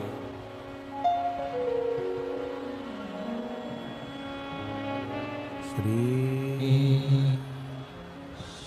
शिवाय नमस्तुभ्यं, श्री शिवाय नमस्तुभ्यं, श्री शिवाय नमस्तुभ्यं, श्री शिवाय नमस्तुभ्यं, श्री शिवाय नमस्तुभ्यं। भोला सब दुख काटो मारा, ओ भोला सब दुख काटो मारा। शिव शंकर जपो तेरी माला, भोले बाबा जपो तेरी माला, भोला सब दुख काटो मारा, ओ भोला सब दुख काटो मारा। वेश मंगल मंगलकारी, वेश मंगल मंगलकारी, शमशान वासी हमारा, शमशान वासी हमारा, ओ भोला सब दुख काटो मारा, ओ भोला सब दुख काटो मारा। शिव कथा करे, भगवान शंकर का संवाद करा, शिव तत्व करा। 3 जगह पर नारी को पवित्रता का भाव वर्णित कर दिया। अब जितनी माताएं बैठी हैं वो भी मुख से बोलेंगे। पहला स्थान कौन सा बताया? बच्चा जब छोटा है, गोदी में है, वो बच्चा गंदगी भी कर रहा है तो भी नारी पवित्र है। दूसरा स्थान कौन सा बताया? पति की सेवा अगर पत्नी कर रही है, पति सेवा में लगी है तो वो पवित्र है। तीसरा स्थान कौन सा बताया? घर के बुजुर्ग माता पिता सास ससुर की सेवा में लगी है, वो पवित्र है। ये पवित्रता का भाव वर्णन किया।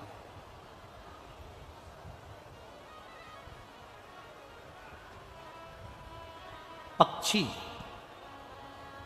पशु, जीव, जानवर, अगर इन पशु पक्षी को, इन जीवन जानवर को अगर भगवान का भजन करना है तो इनको क्या स्नान करना पड़ेगा?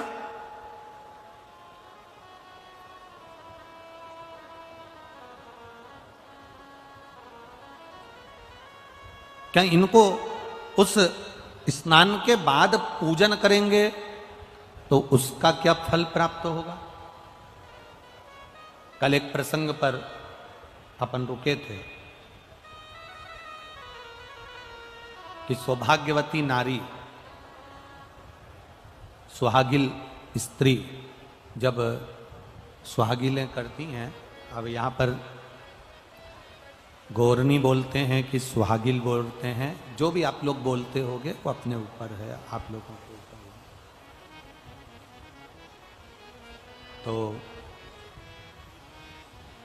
जब सौभाग्यवती नारी गोदी में ये सती मैया के प्रसंग से ये प्रसंग है, ध्यान देना महाराज, बहुत बहुत स्मरण में रखिएगा। आपके कोई पूछे तो आप लोगों को जवाब देने में दिक्कत नहीं आएगी और आप उस का स्मरण करेंगे।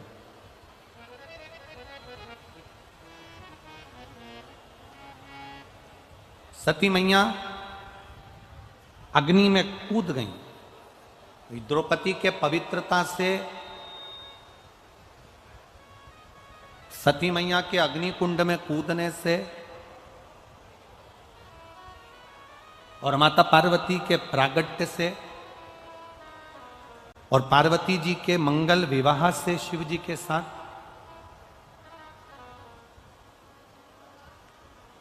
और शिव जी के यहां से जब भगवान शंकर के साथ माता पार्वती जी जब विवाह कर कर आ गई, शादी कर कर जब पहुंच गई, विवाह कर कर जब पहुंची हैं और लक्ष्मी, सरस्वती, गायत्री, इंद्राणी, ये सभी देवियां जब कैलाश धाम पर एकत्रित हुई,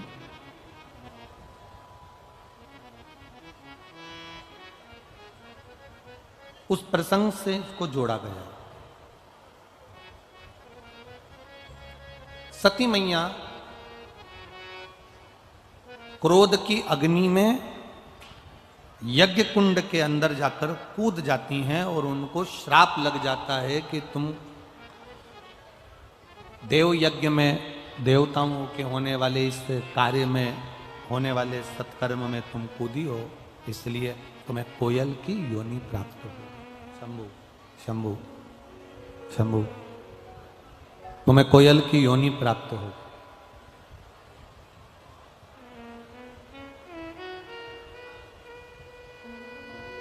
सती मैया ने हाथ जोड़कर देवादिदेव महादेव से प्रार्थना की।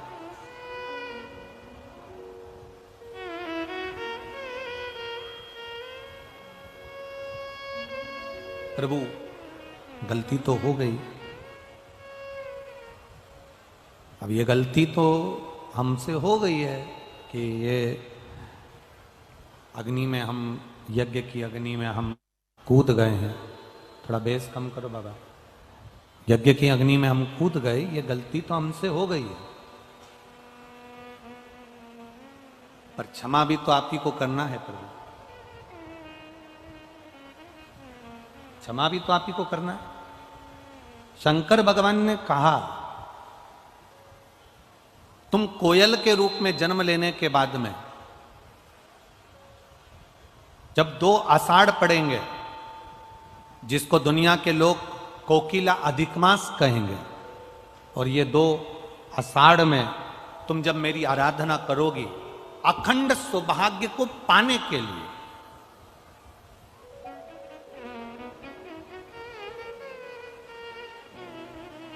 अखंड सौभाग्य को पाने के लिए जब तुम मेरी आराधना करोगी, तब तुम पुनः हिमालय राज की बेटी बनोगी, और हिमालय राज की बेटी बनकर, हिमालय राज की पुत्री बनकर, बेटी बनकर तुम मेरी आराधना कर कर, मेरा तप कर कर, मेरी साधना कर कर, मेरी तप साधना में लग कर तुम मुझे पुनः प्राप्त करो,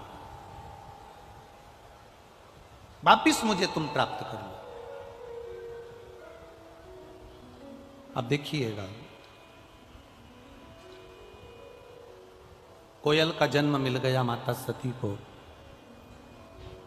और कोयल के जन्म को पाकर मां सती जगह जगह भ्रमण करने लगी। भ्रमण करते करते एक बार माता सती देवऋषि नारद के सम्मुख में प्रकट हुई।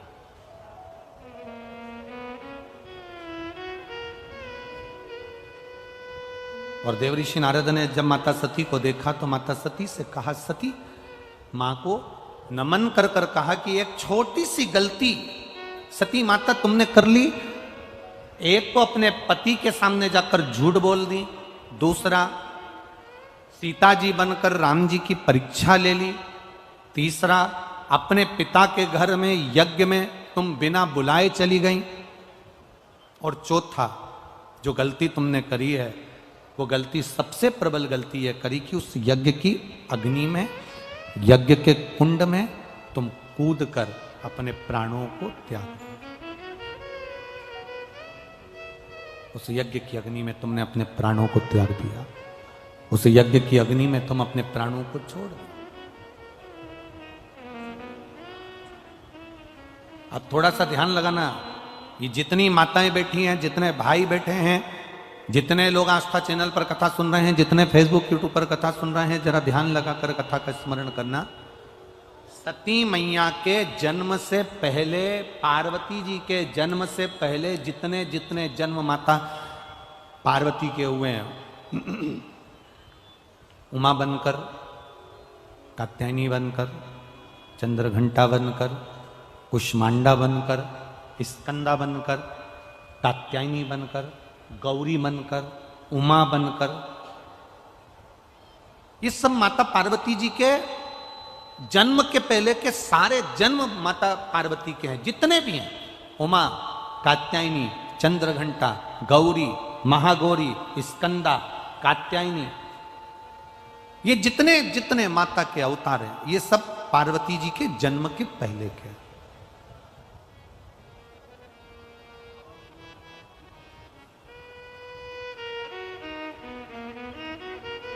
सती मैया के भीतर ये भाव जागृत हो गया, माता सती के अंदर ये भाव जागृत हो गया। देवऋषि नारद से कहा कि मैं 51 ये जितने जन्म मैंने लिए हैं 50 जन्म में ले चुकी हूं, और पार्वती का जो मेरा जन्म होगा वो 51वें नंबर का होगा। कुछ ऐसी कृपा कर दीजिए कि मेरी मांग का जो सिंदूर है वो अखंड रहे, और बार बार मुझे इस शरीर को छोड़ना ना पड़े, इस शरीर से मेरे बार बार ये शरीर मेरा छूटे ना। ऐसी ऐसी कुछ कृपा, ऐसी कुछ दया, ऐसी कुछ करुणा हो जाए।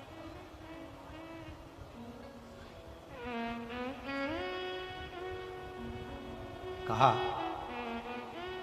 देवऋषि नारद तुरंत वर्णन कर दिए, मां जब तुम्हारे चित्त में, जब तुम्हारे भाव में, तुम्हारे हृदय में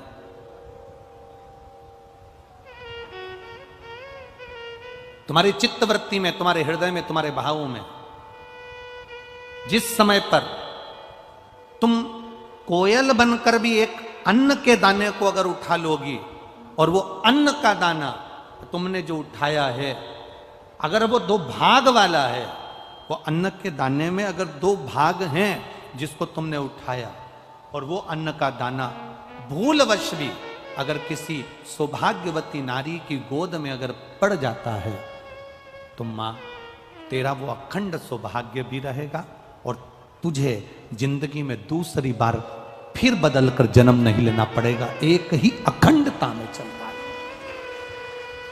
एक अखंडता के साथ।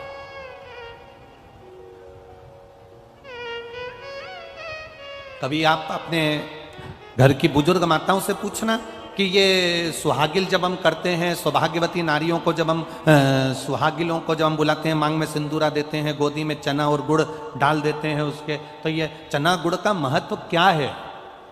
कभी सौभाग्यवती नारियों से या जितनी सुहागवती माताएं हैं, जो बुजुर्ग घर की माताएं हैं, उनसे पूछना कि ये सुहागिल जब हम करते हैं, 11, 5, 7 बिठाते हैं, उनकी गोदी में चना और गुड़ जो हम डाल देते हैं, ये प्रसंग कहां का, ये प्रसंग का सार तत्व कहां से?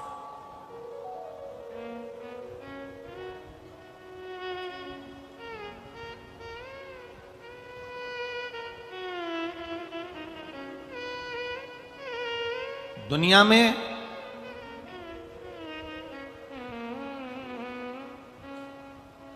सब चीज में मिलावट हो सकती है, ऐसी कोई चीज नहीं जिसमें मिलावट नहीं हो। दुनिया में सब चीज में मिलावट हो सकती है, केवल एक चना और गुड़ ऐसा होता है जिसमें मिलावट का कोई काम नहीं होता है। गुड़ के अंदर खार हटाने के लिए, कालापन हटाने के लिए थोड़ा बहुत उसमें कुछ डाल सकते हैं,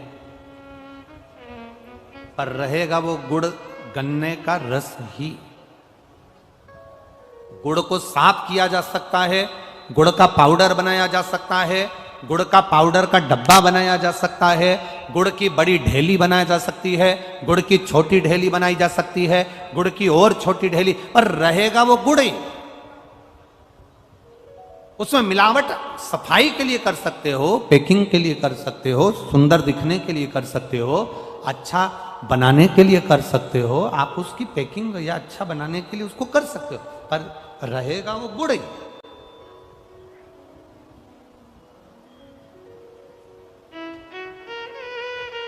मेरे शिव की कथा कहती है, भगवान नारायण का संवाद कहता है, बृहस्पति महाराज की कथा कहती है, बद्रीनाथ भगवान की कथा कहती है, और मां पार्वती जी का संवाद कहता है कि सुहाग में भी एक चीज ऐसी होती है, आपने कभी अनुभव करा होगा, यहाँ जितनी सुहागन माताएं बैठी हैं इनके स्मरण में होगा कि आप जब 10-12 माताएं सुहाग लेने के लिए बैठती हैं, तो उसमें सबसे जरूरी अगर कोई चीज होती है तो वो मांग का सिंदूर होता है। बोलो सही है कि गलत है? जम के तो बोलो। सबसे जरूरी क्या है? मांग का सिंदूर। अब इसमें चूड़ी की महत्वता बताई क्या? इसमें मंगलसूत्र की महत्वता बताई क्या? इसमें नाक की लौंग की महत्वता बताई क्या? इसमें जो तुमने साड़ी पहन रखी है उसकी महत्वता बताई क्या? नहीं, इसमें महत्वता बताई है मांग के सिंदूर की। कारण क्या है?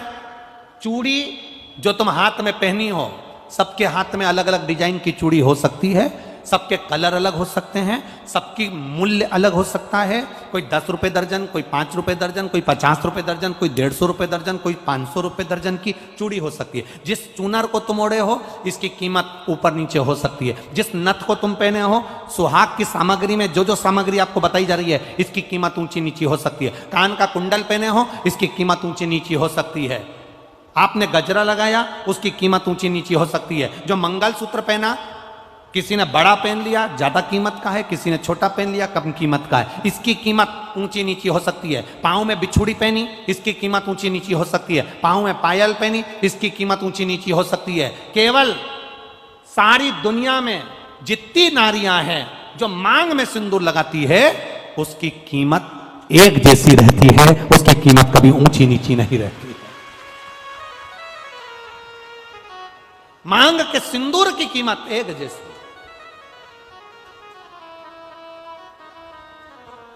इसलिए जितनी बैठती हैं, जितनी भी माताएं वहां पर जब तेज बोलने लगते तुम स्लो कर देते हो बाबू। जितनी भी माताएं वहां बैठती हैं वो सब के मांग में एक जैसा सिंदूर होता है, क्योंकि सिंदूर एक सम है। एक 16 श्रृंगार में से बाकी के श्रृंगार की कीमत ऊंची नीची हो सकती है, पर मांग के सिंदूर की कीमत एक जैसी, अखंडता, अखंडता।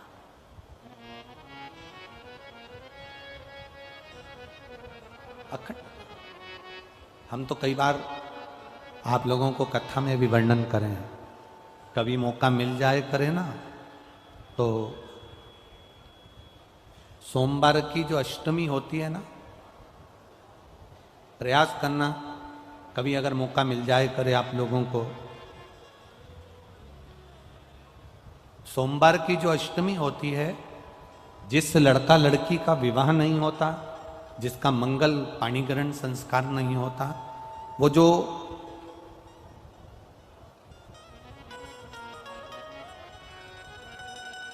यह अशोक सुंदरी वाली जो जगह होती है, ये शिवलिंग है, ये जलाधारी है।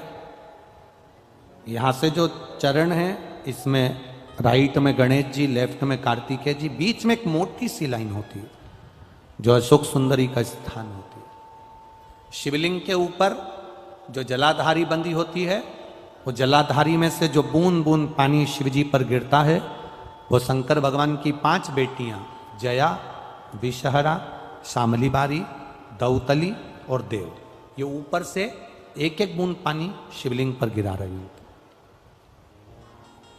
कभी मौका लगे और आपको लगे कि विवाह नहीं हो रहा है बच्चों का, तो उस समय पर ये 3 पत्ती की जो बेलपत्र लेते हैं, बीच की पत्ती में कंकु रोली या लाल चंदन, और 2 पत्ती में पीला चंदन, अक्षत का 1 दाना ऊपर वाली पत्ती में जिस पर आपने लाल चंदन लगाया है या रौली लगाई है, और 3-3 अक्षत के दाने इन दोनों पत्ती में। अपना स्मरण कर कर भगवान देवाधिदेव महादेव के सम्मुख में जो अशोक सुंदरी का स्थान है, सोमवार की अष्टमी के दिन इस बेलपत्र को, डंडी का जो भाग है वो जहां से पानी बहकर जाता है, उस ओर करते हुए इस बेलपत्र को अशोक सुंदरी वाली जगह पर समर्पित कर देना चाहिए, और अपने हाथ का स्पर्श कर कर बाबा देवाधिदेव महादेव से प्रार्थना कर कर सोमवार की अष्टमी के दिन जो आ जाता है, बाबा देवाधिदेव महादेव उसका मंगल विवाह शीघ्र ही करा देता है। यह अशोक सुंदरी का स्थान, यह अशोक सुंदरी की जगह जो है ना, स्थान जो है, यह कोई साधारण नहीं। और हम फिर कहेंगे, अगर सौभाग्यवती नारियों को हम तो स्मरण में उनके लाना चाहेंगे कि प्रयास करा करो, प्रयास करा करो कि सुहाग की सामग्री, आप चुंदड़ी देते हो, चूड़ी देते हो, काजल देते हो, लाली देते हो, आप बहुत सारा सामान सुहाग का देते हो, हम मना नहीं करेंगे, पर प्रयास करा करो कि सुहाग की सामग्री कभी भी प्लास्टिक की डलिया में नहीं, बांस की टोकनी में रखकर देना चाहिए।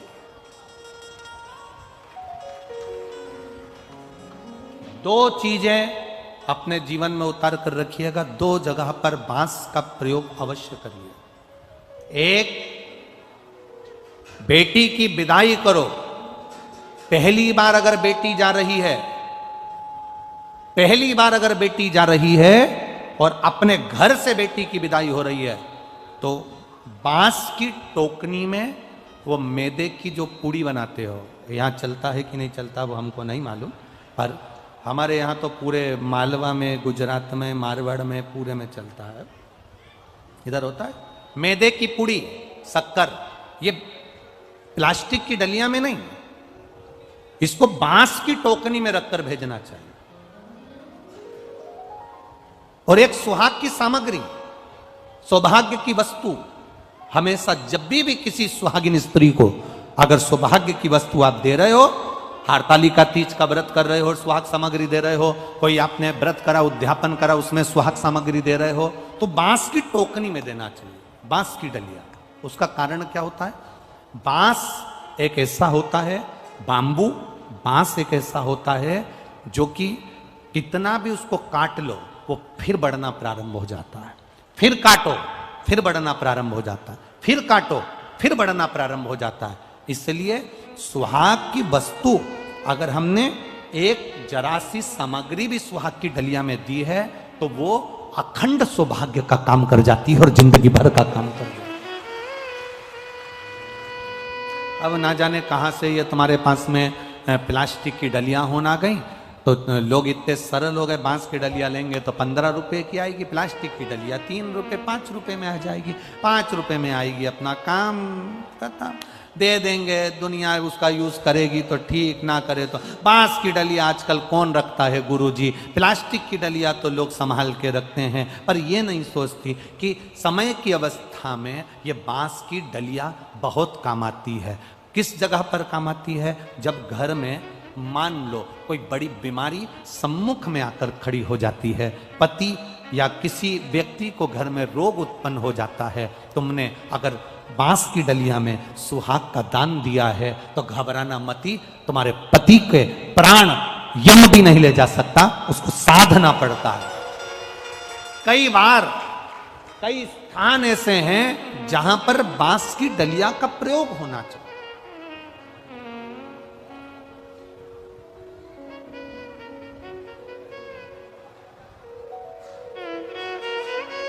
ये आजकल तो राजनीति के चलते हुए, आजकल ये राजनीति के चलते हुए लोगों ने अलग अलग समाज को बांट दिया कि ये कुम्हार है, ये वंशकार हैं, ये हैं, वो हैं। पर शिव महापुराण की कथा कहती है एक एक हमारा सनातन धर्म का एक एक हिंदू भाई, हमारे सनातन धर्म का एक एक व्यक्ति जिस जिस कार्य को छोटे से छोटा व्यक्ति करता है उस कार्य की कीमत भी हमारे यहां अंतिम समय तक शुरू से लेकर आखिरी तक उसका प्रयोग होता है, शुरू से अखंडता दीजिए, अखंड। मेरी माताओं से एक निवेदन हमेशा रहा है, आज फिर निवेदन करेंगे, तुम मांग में सिंदूर भरो। मांग में जब सिंदूर भरते हो तो एक बात अपने अंदर उतार कर रखना, तुम्हारे तैयार होने का जो कक्ष है, तुम्हारे श्रृंगार का जो कमरा है, तुम्हारे तैयार होने की जो जगह है, वहां पर लकड़ी का सिंदूरा जरूर रखा करो, प्लास्टिक का सिंदूरा मत रखो। सिंदूरा जानते हो आप लोग? अरे बोलो तो जम के, जानते हो? जिसमें लकड़ी के सिंदूरे में सिंदूर भरा हुआ, कुंकू उसमें भरा हुआ, लकड़ी के सिंदूर।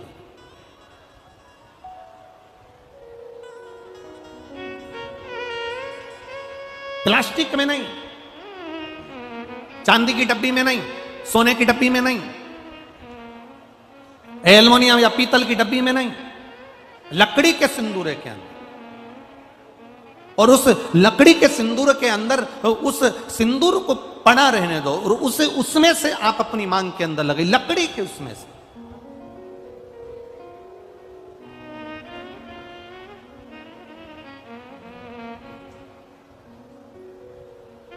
उसका एक भाव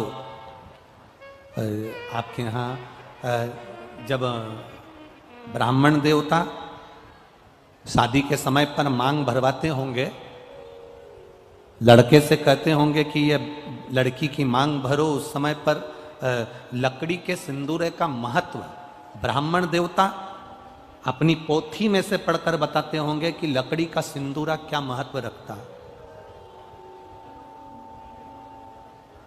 उस जगह पर लकड़ी के सिंदूरे का महत्व ब्राह्मण देवता बताते हैं जिस समय पर मांग भरी जाती है। और मांग भरते समय ब्राह्मण देवता लकड़ी के सिंदूरे का महत्व बताते हैं कि पंचदेव, पंचायत, पंचदेव, भगवान विष्णु, मां दुर्गा, गणेश जी, सूर्य नारायण और भगवान शंकर, कितने देव? जम के बोलिए जरा। पंचदेव। पंचदेव शिव पंचायत के ये 5 देवता लकड़ी के सिंदूरे के अंदर रहते हैं। जब लकड़ी के सिंदूरे का आप दर्शन करेंगे तो वो गोल रहेगा, उस पे आगे का भाग एक उभरा हुआ होगा। करें दर्शन आप लोगों ने, उभरा हुआ भाग रहेगा। शिव महापुराण की कथा में और हमारे यहाँ जब ब्राह्मण देवता, जब लड़की की शादी होती है, लड़के की शादी होती है, तो लड़के के हाथ में सिंदूरा देकर कहते हैं इसकी मांग भरो। उस समय पर सिंदूर भरते समय ब्राह्मण देवता सिंदूरे का महत्व समझाते हैं कि इस सिंदूरे में, इस लकड़ी की डब्बी में, इस लकड़ी की डिब्बी को केवल लकड़ी की डिब्बी मत समझना, इसको सिंदूरा की डब्बी केवल सिंदूरा की मत समझना, इसको ध्यान लगाकर देखना। इसके अंदर मां दुर्गा, इसके अंदर गणेश जी महाराज, इसके अंदर सूर्य नारायण भगवान, इसके अंदर भगवान विष्णु, इसके अंदर देवादिदेव महादेव, ये पंचदेव शंकर भगवान की पंचायत इस सिंदूरे की लकड़ी की डब्बी के अंदर रहती है। इसके अंदर जो धारा से हम सभी को सुंदर अलौकिक दिव्य कथा श्रवण करने का अवसर प्राप्त हुआ और निश्चित ही बधाई के पात्र है श्री बनखंडेश्वर धाम कमेटी मैनपुरी उत्तर प्रदेश से कथा के मुख्य जजमान श्री राणे सिंह जी चौहान, श्रीमती अंजू जी चौहान मैनपुरी उत्तर प्रदेश से कथा के मुख्य जजमान का पदभार ग्रहण कर कर न केवल अपने जीवन को कृतार्थ में करा, अपितु समूचे जन समुदाय को यह सुंदर अलौकिक दिव्य कथा श्रवण कराकर निश्चित ही पुण्य का कार्य आपने करा है। जब तक जीव पर बाबा भोलेनाथ की कृपा ना हो तब तक इस पृथ्वी पर, इस दुनिया में, इस संसार में कोई भी कार्य संभव नहीं हो सकता। हम सभी देवाधिदेव महादेव के चरणों के दास हैं, उनकी कृपा दृष्टि के साए में ही अपना जीवन यापन करना चाहते हैं। हमें उनकी छत्र छाया मिल जाए, इससे बड़ा सौभाग्य हमारे जीवन में नहीं हो सकता। हम सभी देवाधिदेव महादेव के चरणों में जाएं, उनसे प्रार्थना करें, आराधना करें और प्रतिदिन उनका दीदार हो तो इससे बड़ा सौभाग्य हमारे जीवन में कुछ और नहीं होगा। देखिए, धन संपत्ति सभी व्यक्ति कमाते हैं और सभी कमा भी सकते हैं। भगवान ने हमें दिमाग दिया है, हाथ पैर दिए हैं, हम उनका प्रयोग करके धन संपत्ति कमा सकते हैं। लेकिन धन संपत्ति से महत्वपूर्ण होता है हमारे मन का सुकून, जो हमारे हृदय में शांति पहुंचाता है। देखिए, एक ऐसी कहानी आप सभी के बीच में मैं सुनाना चाहता हूं जो हमारे जीवन में कुछ ना कुछ प्रेरणा हमें अवश्य प्रदान करेगी।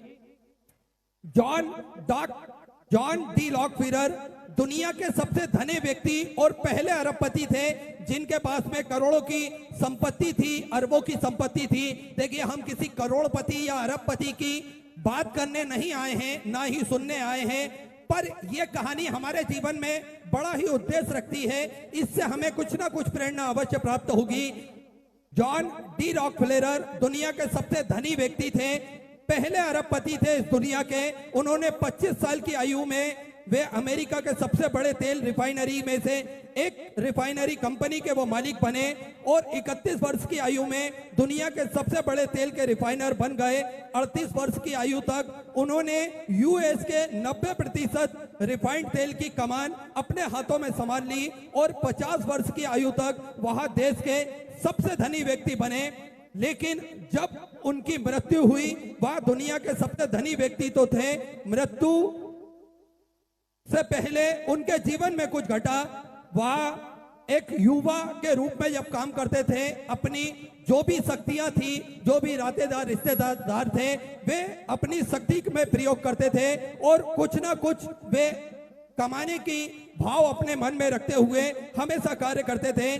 पर अचानक 50 वर्ष की उम्र में उनकी एक खतरनाक बीमारी हुई, उनका पूरा शरीर दर्द से भर गया, उनको अनेकों बीमारियों ने घेर लिया। नियति को देखते हुए, विचार करते हुए, दुनिया का एक ऐसा अरबपति जो सब कुछ खरीद सकता है, पर वह केवल सूप और हल्के से हल्का नाश्ता खाकर ही अपना जीवन जी सकता था। उनके एक सहयोगी ने भी कहानी में लिखा कि इतना अरबों का धन होने के बाद में जब वो अपने खुद के ऊपर खर्च नहीं कर सकते, ना ही उस धन का प्रयोग अपने खाने के लिए कर सकते थे, तो ऐसा धन किस काम का। क्योंकि दुनिया की हर चीज वो खरीद सकते थे, पर वे हल्के से हल्का नाश्ता कर कर ही और सूप पीकर ही वे जिंदा रह सकते थे। ना ही वो मुस्कुरा सकते थे, ना ही वो बोल सकते थे, और ना ही कुछ अपने जीवन में वो कुछ कर सकते थे। उनका धन दौलत जायदाद ये कुछ भी मायने उनके जीवन में नहीं रखता था, उनके मन में सुकून नहीं था। वे उनके एक व्यक्तिगत और अत्यधिक कुशल डॉक्टरों ने उनको मात्र 1 वर्ष की आयु बताई, 1 वर्ष और जिंदा रहेंगे, इसके बाद में उनकी मृत्यु हो जाएगी।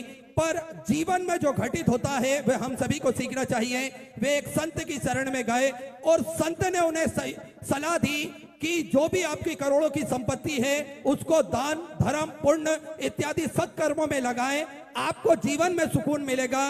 और वो संत थे स्वामी विवेकानंद जी, जिन्होंने उनको सलाह दी थी। देखिए, संत की शरणागति ही ऐसी होती है, हम संत के पास जाते हैं तो वह जीवन में हमें कुछ ना कुछ मार्गदर्शन अवश्य प्रदान करते हैं, और उन मार्ग पर चलते हुए हम न केवल अपने जीवन को संवार सकते हैं, अपितु हम हमारे अगले और पिछले कर्मों को भी धो सकते हैं, वो पाप कर्म भी धो सकते हैं। स्वामी विवेकानंद जी ने उनको सलाह दी। स्वामी विवेकानंद जी ने उनसे दान पुण्य धर्म इत्यादि सभी कार्यों में कार्य करने के लिए कहा, और उनने अपने बैंकरों को बुलाकर, अपने अकाउंटेंटों को बुलाकर सभी से कहा कि मेरे पास जो भी धन संपत्ति है मैं उसको दान धर्म पुण्य कर्मों में लगाऊंगा, लोगों के लिए अस्पताल बनवाऊंगा, लोगों के स्वास्थ्य संबंधित सारे कार्य करूंगा।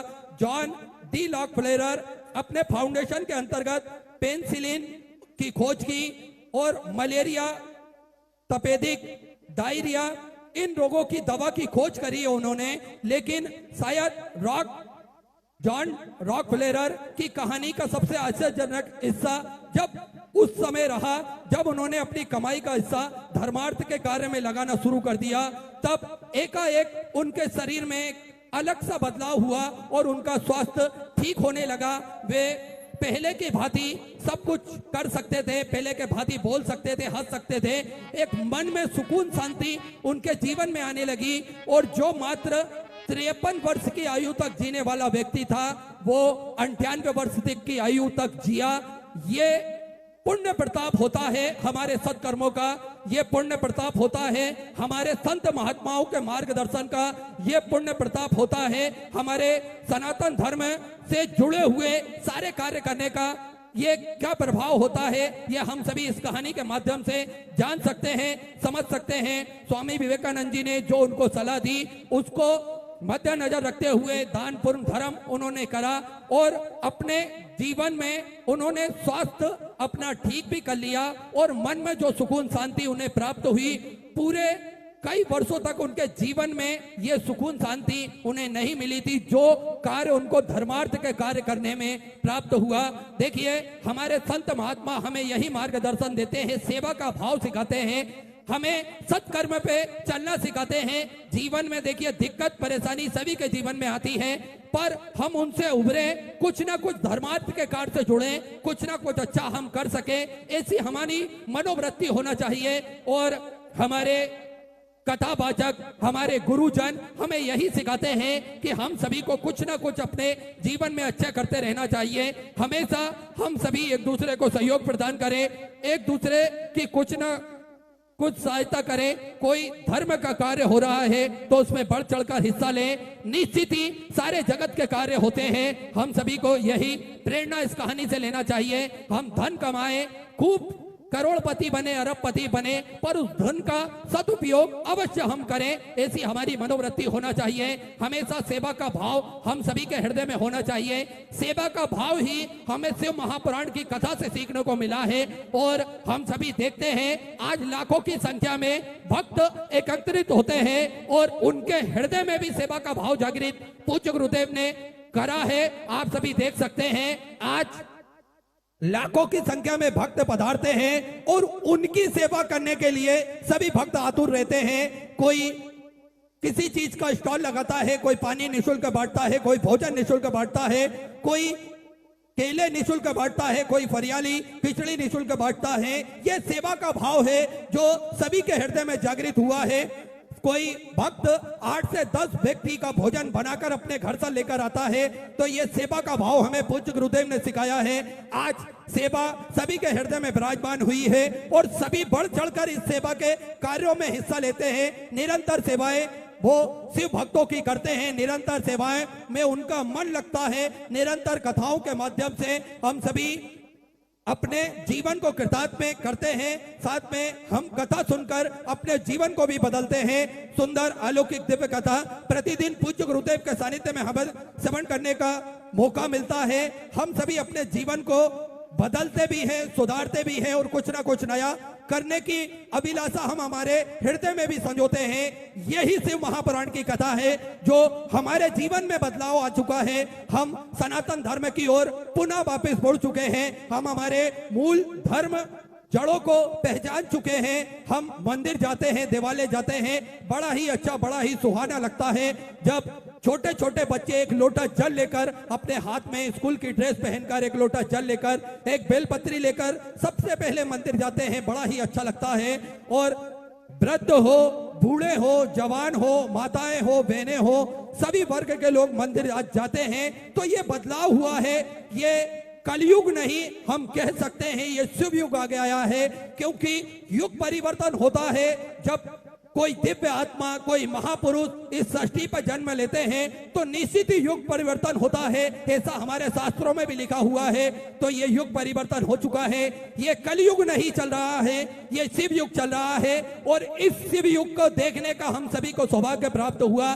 निश्चित ही ये हम सभी का सौभाग्य है कि शिव युग को हम देख सक रहे हैं। भक्तों की इतनी भीड़ को हम देख रहे हैं। भक्तों की जो सेवा हो रही है उसको हम महसूस कर पा रहे हैं। हम अपने हाथों से सेवा कर पा रहे हैं। निश्चित ही ये हम सभी का सौभाग्य है। सेवा का क्रम प्रतिदिन कुबेरेश्वर धाम की धरा पर चलता है। कंकर शंकर की वो धरा, कंकर शंकर की वो भूमि जप स्थली है, तप स्थली है, साधना स्थली है, आराधना स्थली है। भक्त जो भी वहां पर पहुंचता है अपने हृदय की बात देवाधिदेव महादेव से करता है और 108 बार श्री शिवाय नमस्तुभ्यम का जाप किसी भी स्थान पर बैठ कर करता है। मेरा कुबेर भंडारी, मेरा राजा धीराज महाकाल राजा उन सभी भक्तों की मनोकामना कुछ ही दिनों में, कुछ ही महीनों में पूर्ण कर देता है। ऐसी कंकर शंकर की वो धरा नित्य प्रतिदिन सेवा का कार्य वहां पर चलता है। आप सभी को ज्ञात है गौ माता की सेवा प्रतिदिन सुचारू रूप से चालू रहती है। आप सभी को ज्ञात है एक नई गौशाला और बनने जा रही है जिसका निर्माण कार्य चालू हो चुका है। भोजनशाला प्रतिदिन चालू रहती है। विगत कई वर्षों से लगातार भोजन भंडारा चालू रहता है, आप सभी को ज्ञात है, जिसमें लाखों, सैकड़ों, हजारों भक्त प्रतिदिन भोजन भंडारे का आनंद लेते हैं और अपने जीवन को कृतार्थ करते हैं, आनंद में करते हैं। अन्य क्षेत्र का क्रम पूज्य गुरुदेव के आदेश अनुसार हर कथा में प्रारंभ करा गया है। श्रावण के महीने में, अधिक मास के महीने में अन्य क्षेत्र का क्रम चालू करा गया है। आप सभी को ज्ञात है अन्य क्षेत्र मैनपुरी की पावन धरा पर भी निःशुल्क रूप से चल रहा है श्री विठलेश सेवा समिति के सानिध्य में, आप सभी को ज्ञात है। और सभी भक्त भंडारे का आनंद लेकर अपने जीवन को कृतार्थ करते हैं, आनंद में करते हैं। ऐसी सुंदर सेवा के क्रम आप भी इसमें जुड़ सकते हैं। आप सभी को ज्ञात है चाहे स्वास्थ्य संबंधित कोई भी परेशानी क्यों ना हो, श्री विठलेश सेवा समिति हमेशा बढ़ चढ़कर हिस्सा लेती है। प्राथमिक उपचार केंद्र भी कुबेरेश्वर धाम की पावन धरा पर खोला गया है, जिसमें आप सभी को ज्ञात है कि वो प्राथमिक उपचार केंद्र वहां पर कुबेरेश्वर धाम की पावन धरा पर खोला गया है, जिसमें किसी भी भक्त को कोई दिक्कत परेशानी ना हो। साथ में 2 एम्बुलेंस प्रतिदिन 24 घंटे कुबेरेश्वर धाम की पावन धरा पर उपलब्ध निःशुल्क रूप से रहती है, जिसमें भक्तों को किसी भी दिक्कत परेशानी का सामना करना ना पड़े, इसलिए 2 एम्बुलेंस वहां पर उपलब्ध रहती है। साथ में 251 कमरों की एक विशालतम धर्मशाला बनने जा रही है, जिसका निर्माण कार्य चालू हो चुका है। इस धर्मशाला में लगभग 12 से 13 हॉल बनाए जाएंगे। एक हॉल में 300 से 400 भक्तों की रुकने की व्यवस्था करी जाएगी, जिससे भक्त वहां पर आराम से रुके, भगवान का भजन कीर्तन करें और अपने जीवन को कृतार्थ करें, आनंद में करें। ऐसा सेवा का क्रम प्रतिदिन श्री विठलेश सेवा समिति के सानिध्य में चालू रहता है। हम सभी को पूज्य गुरुदेव यह भी बताते हैं कि हम सभी को भी जुड़ना चाहिए और हमारे द्वारा ही ये सेवा का क्रम चालू करते हैं। पूज्य गुरुदेव हम सभी को जोड़ते हैं। आप भी इस पावन पुनीत कार्य में जुड़ सकते हैं और अपने जीवन को कृतार्थ कर सकते हैं, आनंद में कर सकते हैं। सुंदर जो भी भक्त इन सेवा के क्रम से जुड़ना चाहते हैं, श्री विठलेश सेवा समिति के सानिध्य में जो भी अपनी सहयोग राशि समर्पित करना चाहते हैं, वह टीवी स्क्रीन पर श्री विठलेश सेवा समिति के अकाउंट नंबर QR कोड चल रहा है, उस पर अपनी सहयोग राशि जमा कर अपना नाम व्हाट्सएप पर भेज सकते हैं। इसी क्रम में जिन दानदाताओं ने, जिन बाबा साहू ने मंदिर, गौशाला, वृद्धाश्रम, अन्य क्षेत्र बाबा कुबरेश्वर धाम में तो अपनी सहयोग राशि प्रदान करी, उन सभी पवनसरी पुण्यसरी दानदाताओं के नाम ऊषा रानी जी, अंबाला, पंजाब से सुंदर, आपने 1101